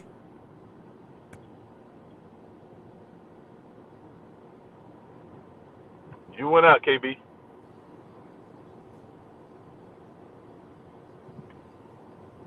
Yeah, he Or hit. did I? You know, he on mute right now. Oh. KB, you're on mute. Your mic cut off. But Casino, the most popular until Kwame gets back, the most popular that he gonna be is in Detroit because Yeah. everybody considers him the Ben Wallace type. Right. And the thing Yeah. about him is he got a lot of stuff in his game that he need to work on. And that's what this playoffs exposed, because all he was doing was pretty much doing rollout plays. You know, a lot Cade was creating a lot of his offense for him. You know, rollout plays, pick and roll to the basket, because they worried about Cade and his mid-range shot. And Duran is strong. You know, he's only 22 years old. He got great upside. He can get you rebounds. He can shoot free throws. He improved his game tremendously.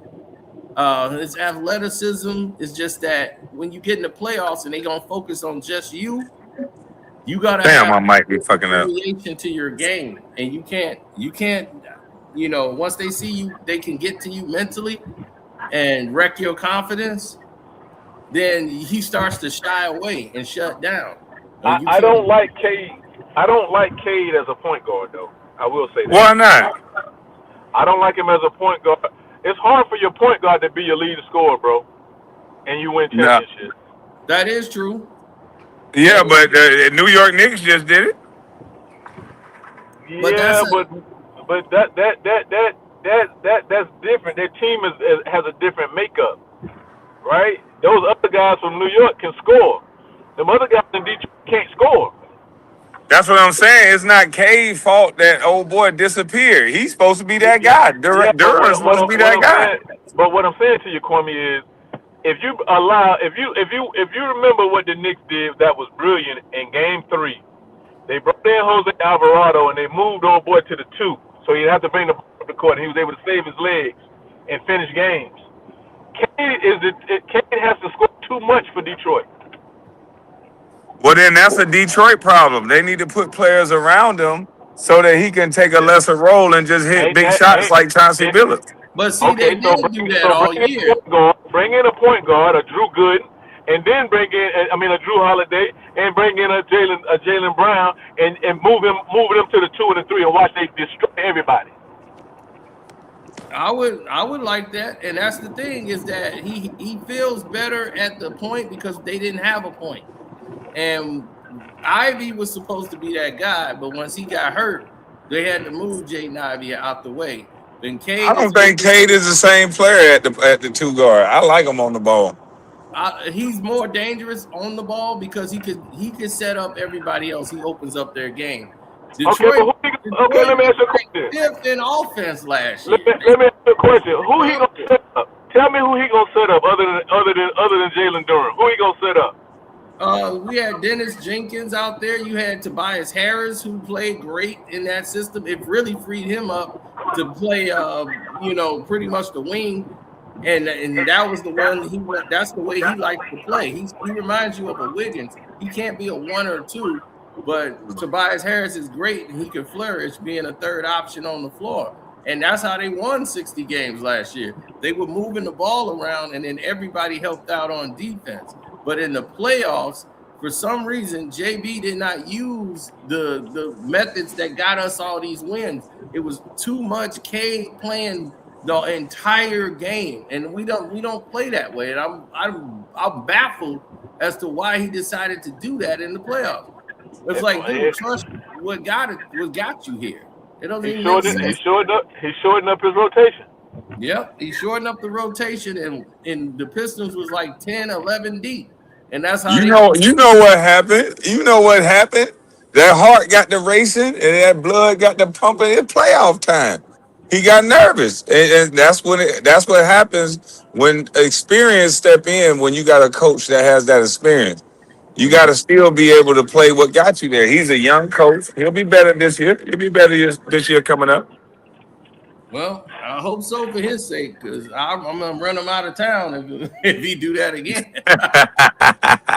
But they picked up Isaiah Joe, which is a great pickup. I don't know about this young point guard we got. Everyone said this is the guy. Like, he can score, he can handle the ball, and he's a great defense on the ball. But he's short. He's another like Brunson size guy. So we'll see what he can do. But what they do with Beef Stew? Beef Stew got traded to the Grizzlies for draft picks. So that was just a money trade. I'm still upset we lost Beef Stew. Yeah, I don't like that at all, because he brought that grit. Yeah, he did. He the one brought back the attitude, and I'm like, we need that. Yep. I'm like, we don't get rid of that. So yeah, what's up with that trade? Why did y'all trade him? For money, for the cap space. He was getting 15 this year and 15 next year, so we freed up that 30 million so we can go get some other players. Plus Beef Stew, I think him and JB, they kind of had it out. I know they did it in the last game. They had a fallout, so I don't know, with the new general manager with Trey Langdon, because he didn't build his team. What's the name? Troy Walker or whatever. Troy Weaver. He the one that Troy Weaver. Yeah, Troy Weaver. Troy Weaver. Right. Troy and Trey Langdon. Yeah, and Langdon, I don't really know him. I remember when he was at Duke. I ain't really like his game at Duke. He was an assistant general manager in Cleveland as well. Oh, okay. Yeah, but Troy, because he came over. His mistake is bringing over and giving $65 million to that coach because remember he was a vice president over there at OKC. Right. So he brought him right over, and he was going to pretty much step aside and not play. He paid him $65 million. I'm like, you paid a head coach $65 million. Talking about Monty? Monty? He paid Monty. Yep, Monty Williams, $65 million, and we still paying him. And he only coached 1 year, and they almost destroyed the entire team. So they got rid of Troy and him. And I'm like, Troy the one brought Beef Stew, Durant, Cade, Asur Thompson, all of these guys he built that core team, and we got rid of him. I'm like, oh man, I just hope Langdon don't come in here, Trevor don't come in here and mess it up. And that's when you get new ownership, a new GM or whatever, they want to do their thing and their imprint, and they can go in there and screw up something that's working. So that's why I'm like, I'm gonna see what happens. Because I'm like, once they start doing their thing and we start being a whole new team with like less fighting and less we're not those Pistons no more. I'll be, here we go. We can't go back down to the cellar. No, you can't do that. Not after being number one in the East. No, we got to be in the mix. We going to the dance. But the Memphis Grizzlies look good. The Grizzlies look good. That's another team that did great in the cap. They got money now. I'm like, they did the right things in Memphis. So I said, "Oh, okay." They I finna. think They I think got I these think two. I think the Memphis Grizzlies is a question mark.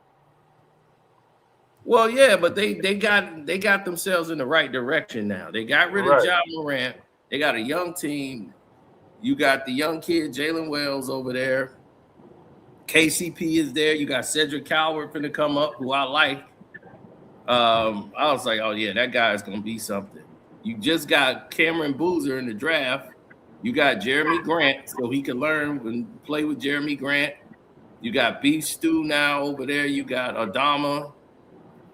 So You they got gonna Zach do they gonna Edey. do well. You got Zach Edey. Yep, Zach Edey and Beef Stew. That's gonna be your anchor right there. But the only thing, the reason why I said that they're a question mark is they're so young to where a lot of times when you get young teams like that right there, they're searching for their identity and their place in the league. It's Mhm. hard to have that camaraderie and that chemistry. You're right. But this is Ain't a got great that. team to learn from by having Jeremy Grant, who's a veteran, almost on his way out. You got they also got Kareem Lopez too, the Mexican guy. So Gotcha. Hey, you I think I think Edie gonna have a breakout year now that John Morant is gone because they couldn't play a style of basketball that could feature a guy that big. yeah, plus he got Beef Stew right on the side of him. So he definitely gonna have that confidence gonna be through the roof. Cause Beef Stew gonna knock somebody out for Zach Edey. That's for damn sure. If he don't do nothing else, he gonna do that now. Yeah. So you can't help to go out there and feel like, hey, I'm invincible. Look who I got rolling with me. So That's for yeah, damn I sure. like that. I like that direction they're going in now. I think that's the next step for Memphis. They're in the right direction because now they're not heavy in the cap. You got flexibility. You can make moves. You got a lot of directions you can go in now. Mm. Mm. Hey, look, everybody gearing up. Chicago gearing up. Yeah. They just signed Norman.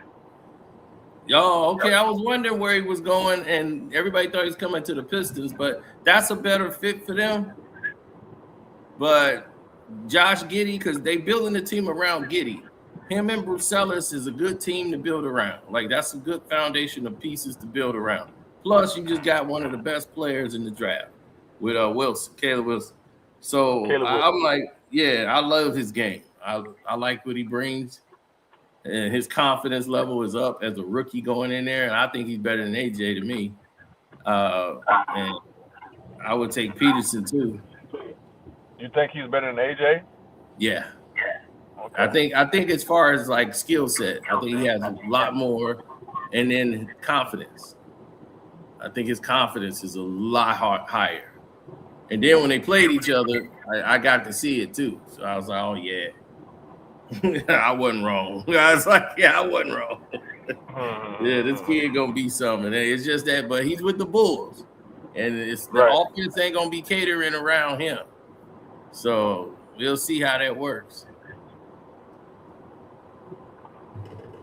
This is true. This is true. Mm-hmm. So Cleveland, James Harden is gonna restructure his deal to make So it. he can get LeBron. So they can get LeBron back. Yeah, they can get him back if they want to, but I just don't see LeBron spending winter in Cleveland. Him doing a That's where. 2-year Hey, deal. look, that's where he from. Why not? Yeah, that ain't where he want to be. He's like, look, I come in Cleveland. He go to Cleveland every summer to go work out and do the golf thing. He go up there for that in the summertime. He don't like being there when it snowed out there on the ground. He's like, oh no, I got to get up out of here. Hey, look, it's only fitting. It's only fitting. He ended where he started it at. Well, yeah, he need to go there and mess that whole team up. It's nothing but a disaster anyway.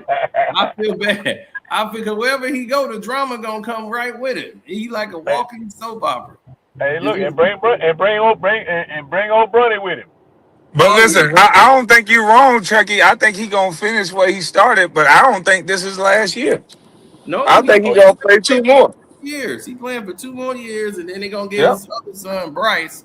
and bring Bryce in, and then he'll retire to playing that last season with them. They all gonna be in Cleveland. Bryce gonna get drafted to the Cleveland Cavaliers. Watch what I tell you. He gonna go undrafted to Cleveland. Man, if that shit happen, y'all boys will be goddamn Nostradamus. Man, that's gonna happen. They all gonna be in Cleveland. Watch. I did the same thing. I did the same prediction when I told them. I told Kwame. I said, Kwame, they finna televise the second round of the draft. I couldn't believe that shit. everybody thought Cito was crazy. Talking about, man, nobody gonna watch no second round of the draft. They never done that before. Sure as shit stink. Televise the second round of the draft. Just so they can show you Bronny James getting drafted. It never happened in the history of the game. That's crazy. I'm like, they finna televise the second round? Yo, you got roasted in the chat for that, boy. Everybody like, he don't think he know everything. Da, da, da, da, da, da. And then when it happened, they talk about this motherfucker with the CIA. Yeah, man, this script thing is crazy, man. They gonna run this thing into the ground. But the thing is that all you gotta do is market your talent. It's there. All you gotta do, it's the easiest job ever. I'm gonna do all you gotta do is market the talent that's there. But no, they got an agenda they gotta follow. We gotta follow this agenda. We gotta promote Boston, and we gotta promote Jason Tatum. He got his son Right. too. I'm like, man, Jaylen Brown doing all the work, the defense on both sides of the ball. I'm like, he won that championship. Man, Jaylen Brown said that he wanted to create Black Wall Street. Now, that's enough of his name on my channel before I get flagged.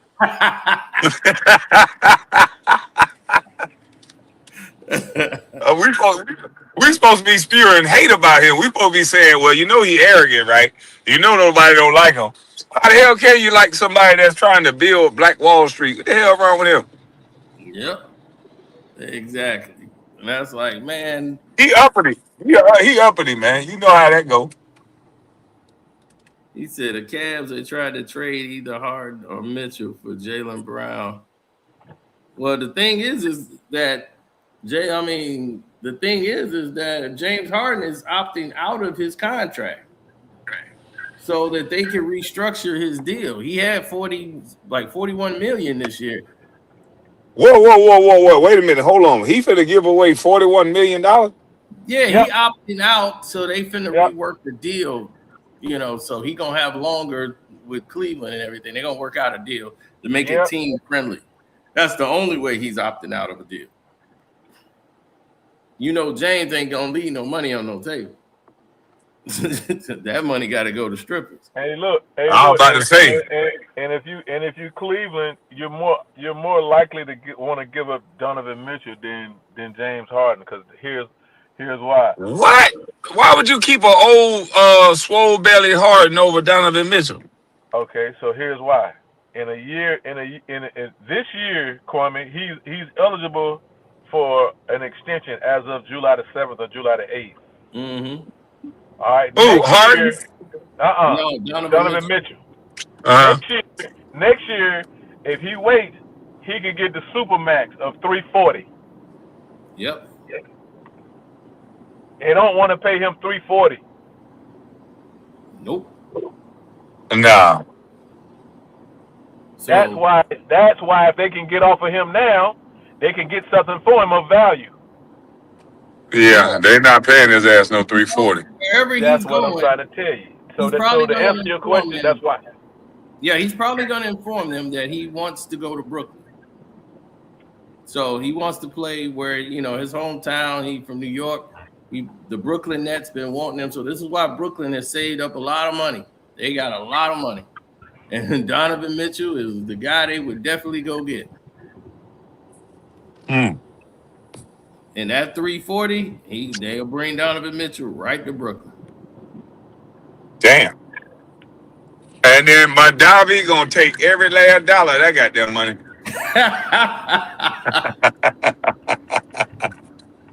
Nah, they'll work out a deal with the Democrats. Hell to no. Hey, look, I tell them, look, I'll sign anywhere but New York.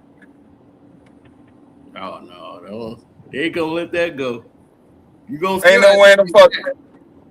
Ain't nowhere in the hell I'm signing a $340 million contract in New York. No, sir. Hell Hey no. Kwame, New you'll sign York, 300. California. Hey Kwame, you'll sign 340 million any goddamn well. If I had an option though, like Donovan Mitchell, I would exercise a better option. Shit, I'm I signing understand. 340. I'm signing. I understand your sentiment, but what Shit. Donovan Mitchell got options. Yeah, and I mean, Ain't nowhere in the fuck I'm going to a state like New York. No, sir. yeah, and I mean, man, Corliss Williamson didn't even get his opportunity to get a job, man, and coach being a head coach, and he is outstanding as a coach. And all the players even said it, like, man, like you should be a head coach right now. Man, Corliss Williamson is amazing.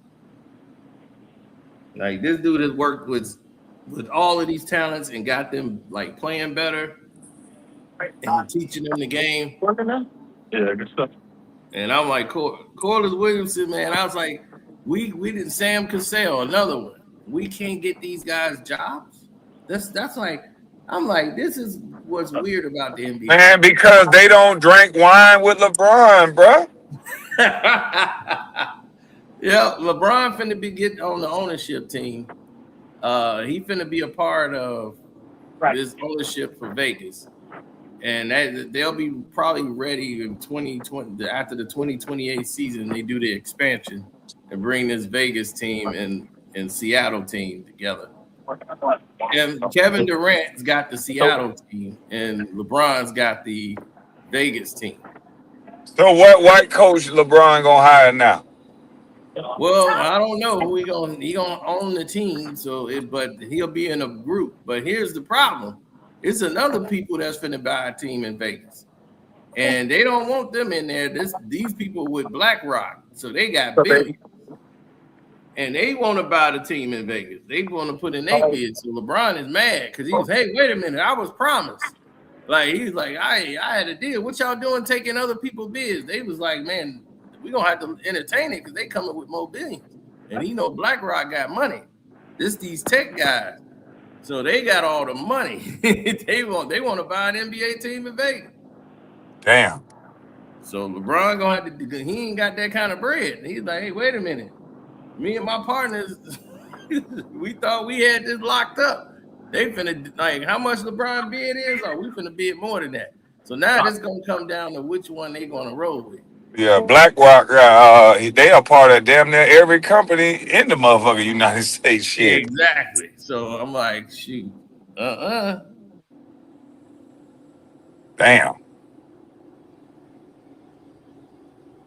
They talking about Cino just make you stuff. They try to say you make up stuff. No, Well, that what y'all was saying when he said that they was gonna film the second round, and I didn't believe it either. But I had to stand corrected. Yep, I the one told them LeBron was leaving. I told them Luka was coming to the Lakers 3 years before it happened. Live on video. I said, we got breaking news, man. The Lakers is trying to steal Luka Doncic. And I was in my Luka jersey when I got the word. That was 3 years before it went down. So they was trying to get that deal done early. Because AD, man, missed the glass. He kept going down, and then that's their season. Missed the glass. Y'all always call that man that shit. Mr. Glass. Yep, missed the glass.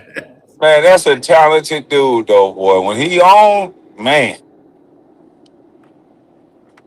ain't nobody fucking with him when he on. Yeah, but if he'd have listened to Kobe Bryant, when Kobe told him, he went to the Mamba Academy, and it's like, okay, you going to Mamba Academy, but listen to Mamba. It's like, what is you doing? What you going to the academy for? Just to say you win? He going up there, and he was like, yeah, I like to face up. You gonna tell Kobe he trying to post up? Kobe's in there in the post, and he working. He gonna turn around. He's like, "What you doing?" He's like, "I like to face up when I post. I don't like shooting, like turning around, shooting the fadeaway." He was like, I could do it, but I prefer to face up when I post up." So you got them telling the teacher what you gonna do, but then wonder why it don't work. Yeah, he was like, why would you do that? He was like, okay, you down low. It's a lot of hands down here when you down low. So if you turn around and face me, you know what I'm gonna do? I'm gonna slap the ball out your hand. That's the point of turning your back to the defender. They can't reach around you to get to the ball. So if you fading away and you turn around and shoot it, you in a position now where the defender can only jump up and try to meet you. But if you fading away, he can't get to the shot. He's like, that's the art of it. He was like, you already do this, right? You know how to do this. This is what you do all the time, right? Yeah. Why you here? Work on what you don't do. That's what you need to be doing here. You in the Mumby Academy, you already know you good at the face-up. What are you doing the face-up for? Work on what you don't do. You don't do the fadeaway with your back to the basket. Practice that. Work on what you don't do. So then maybe you could use that. Like, well, why y'all gonna work on stuff you already good at? I'm just gonna keep doing this one move and work on this. And Kobe didn't understand this from this type of behavior. I'm like, Kobe ain't gonna, y'all gonna drive him insane. Shoot, why are you gonna do that for? That's a waste of time. Mm-hmm.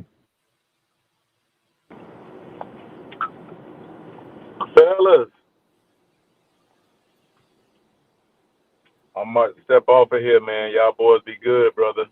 All right, brother Chucky. Let me know when you're getting back on, man, and make sure y'all check out Unapologetic Talk, baby, on YouTube. All right. I'll go over there and sub to it. All right, my man. I appreciate y'all. Kwame B.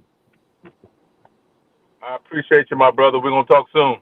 All right, peace. Bye, my dog. All right. Hey, Unapologetic, baby. Chucky Atkins. I wonder if he know Dante. I'm quite sure Dante was hanging around the Pistons all during that time, especially when Chucky was on the team.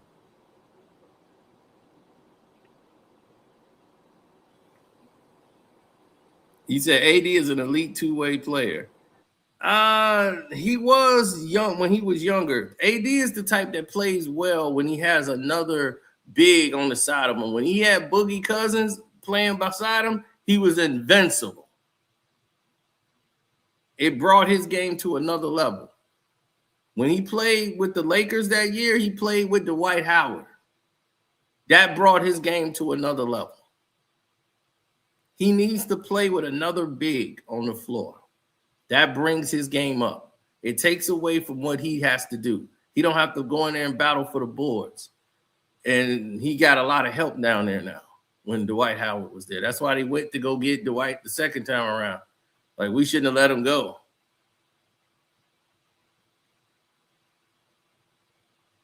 Yes, JaVale McGee as well.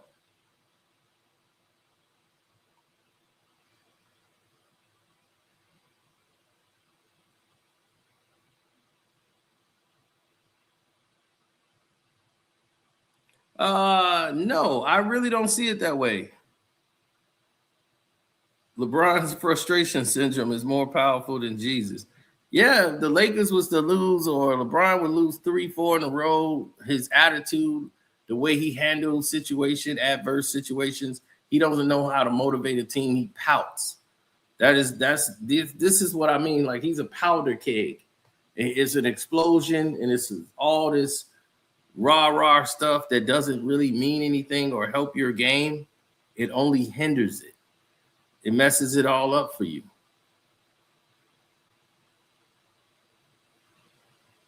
So I appreciate somebody like Kawhi Leonard, who's actually a better leader than LeBron. LeBron is one of those leader by examples, but he don't set a real good example. If you watch LeBron, people think, well, I could do that too, and lacks on what I was supposed to do. Majority of his success came from his athleticism, his natural God-given abilities. So all he has to do is work out and do this, but he didn't work out on his game. He didn't spend time working on his game.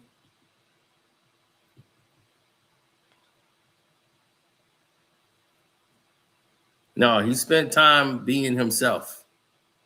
He didn't spend time working on his game. LeBron didn't put the work in like Kawhi Leonard puts the work in on his game.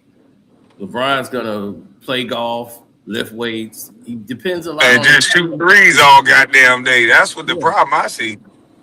They shoot right. too many jump shots in practice. When I played, we had to play basketball.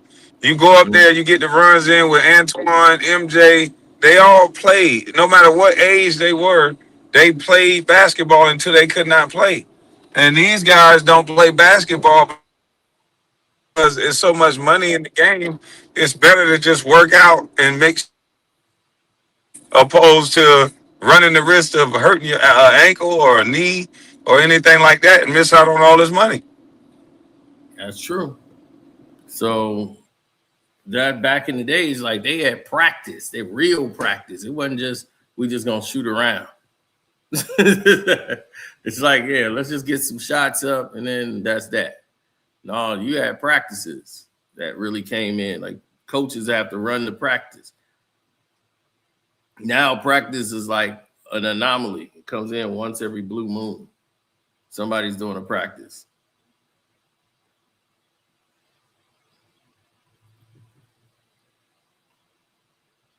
Well, yeah, because that's how you build that chemistry with your team.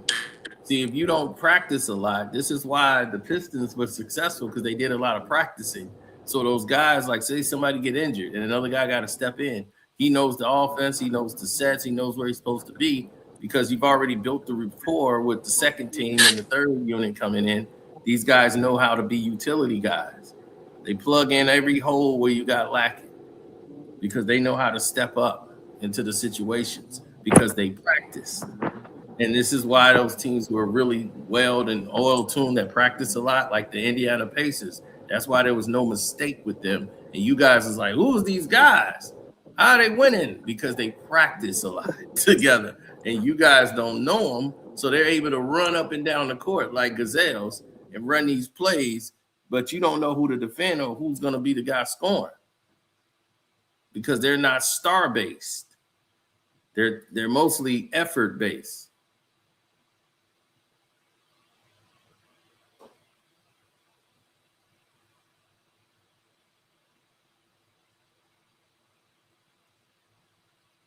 Right. A team is dangerous when you don't know who's going to be the one scoring.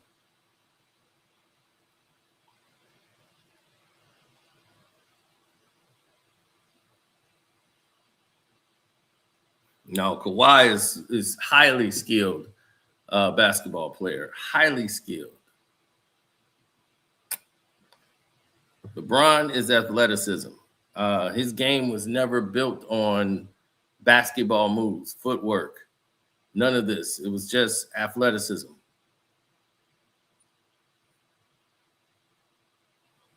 Transition. That's why the majority of his game was transition.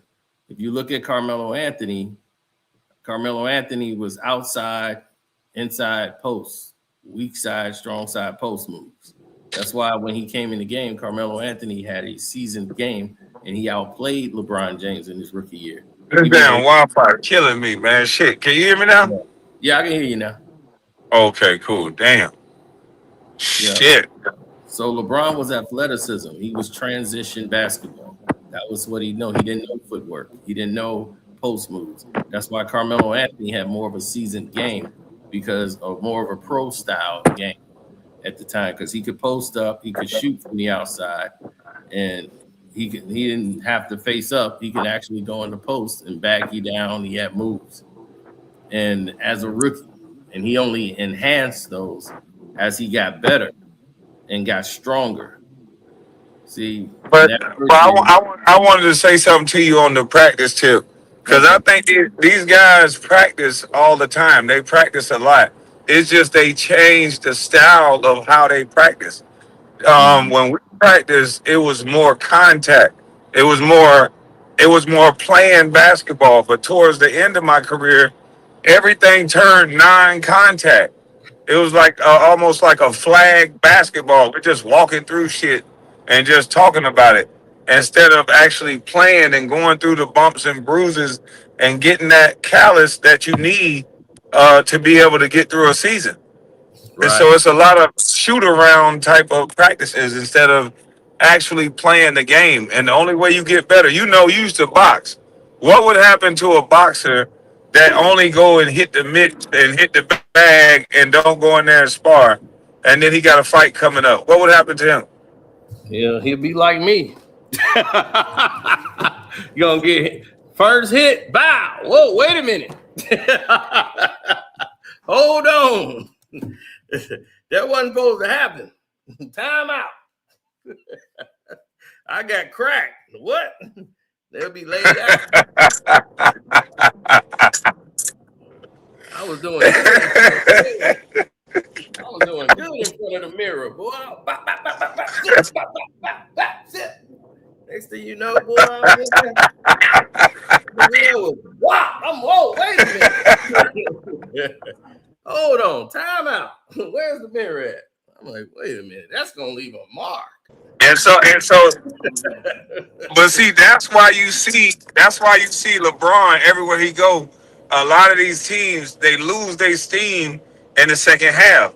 He's workout shape. It looks good in the first 2 quarters because he's in shape. He works out a lot. But to play an NBA game, you got to be ready for a lot. You got to take the bumps, the bruises, the hits that you would normally take in practice and persevere and overcome in practice with nobody looking. And that's what Kobe prided himself on. I remember throwing up one day in training camp, and he was like, "Hey, man, don't worry about it. Fuck that shit." He was like, "Just don't let them ever see you do that out there." Nigga, I throw up. He said, "I used to throw up every workout." I'm like, damn. Yeah, and that's the thing. He was a beast in that way. Yeah, because What you say? What's his name? I remember the coach said that. Oh no, Gary, the trainer, Gary Vitti, said there's 3 levels of training. He's like this regular in shape, then there's basketball shape, and then there's NBA shape. Those 3 different type of shapes to be in going into the year and going into a season. Gary Vitti said that. Like there's 3 levels of being in shape. And basketball, it's guys out there right now. They run, they play basketball at the rec. I mean, they work out all day long, and you get them in an NBA game with the pace of it, with the physicality of it, with the guys that's the size of me that can move like guards, and them type of guys running into you. A Zion Williamson that is damn near 285 pounds and that can move as quick as a guard, and that's going to hit you with that type of force. They're going to be tired as shit in the first 3 minutes, and they don't even know it. Yep, that's true, and that's what I was like. That's like if I get in the boxing ring, ain't never done it. You start jabbing me in the belly, and all I did was work out on the elliptical and run a track. You start touching me to the body. Before you know it, my hands gonna come down and I'm going to bed. Yep, that's how it goes. And I was like, man, being in NBA shape, I was like, man, all these comedians like Bill Bellamy and the guy Flex Alexander. Flex is like, now he outstanding at basketball. So I was like, man, they was like, Flex, you could have played in the NBA. Michael Jordan had them up there, and I forgot where they had that, where they filmed Space Jam at. Michael Jordan had them build a basketball court. He had them build a whole facility so he could train all summer while filming Space Jam. So they used to have NBA players in there, and they just doing runs.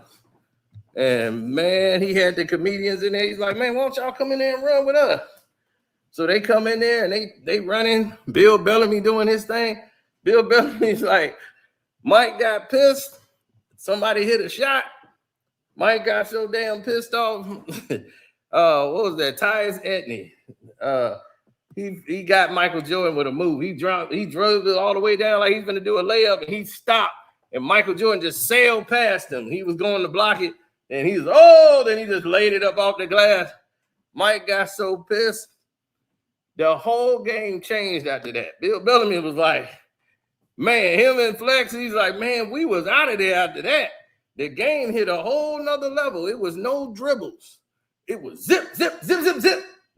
He was like, whoa, wait a minute. What's going on? The level. Because Michael was probably trying to be cool with him at first, but boy, when you score on him to do that shit, oh, it's over with. Like you would have thought. I wish you could have seen him and Byron Russell in practice. Man, I'm talking about shit. The MCI Center got some tapes, boy. Because him and Byron Russell went at it so many times about that Utah shit, and he would guard him in practice. And look, every practice was like they was back in Utah trying to settle the score of that last goddamn shot. That shit was crazy. Hey, Russ was trying to settle the score. You pushed me, motherfucker. He said that in practice one day. You pushed me, motherfucker. Yeah. Oh my goodness, boy. Mike loved doing that to him. Was you there that time when Michael Jordan started dancing and they made fun of him and he got pissed off? Oh yeah, I was there. Oh, okay. All right, because Brendan Hayward told the story. So I was like, I don't know if that's true. I'm gonna have to ask KB. I can see Mike doing that too. Man, that motherfucker he loved that 50 Cent song, Go Shorty. He used to play that shit so much I got tired of that shit. Yeah, Mike was trying to dance. He was like, man, the song was going on. Mike started dancing and Mike can't dance. So he was like, we were laughing at Mike. What y'all laughing at?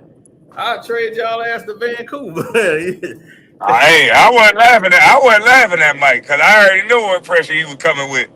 Shit, he already traded Richard Hamilton. What the fuck? Shit. Right, Rich didn't do nothing. Rich was just his homeboy. He was like, man, that wasn't even me, Mike. Shit. Hey. Mike wasn't fucking around. He always used to warn us. All right, y'all keep talking that shit. I gotta go back upstairs. Yeah. And that was the thing, because the thing was is that you can't be a GM and a player at the same time. And he was. Correct. I was like, Wes was just brought back just to be the face. Mike was doing everything. Yeah, I was like, man, Mike was the playing GM. The shit was crazy. You mess up, you out of here. And because he gave us Rip Hamilton for Stackhouse, and that was the best thing that ever happened to us. I think we went to the championship right after that. Yep. That's what did it. Yep. So I'm gonna get ready to go over here and start working on this Patreon. So okay.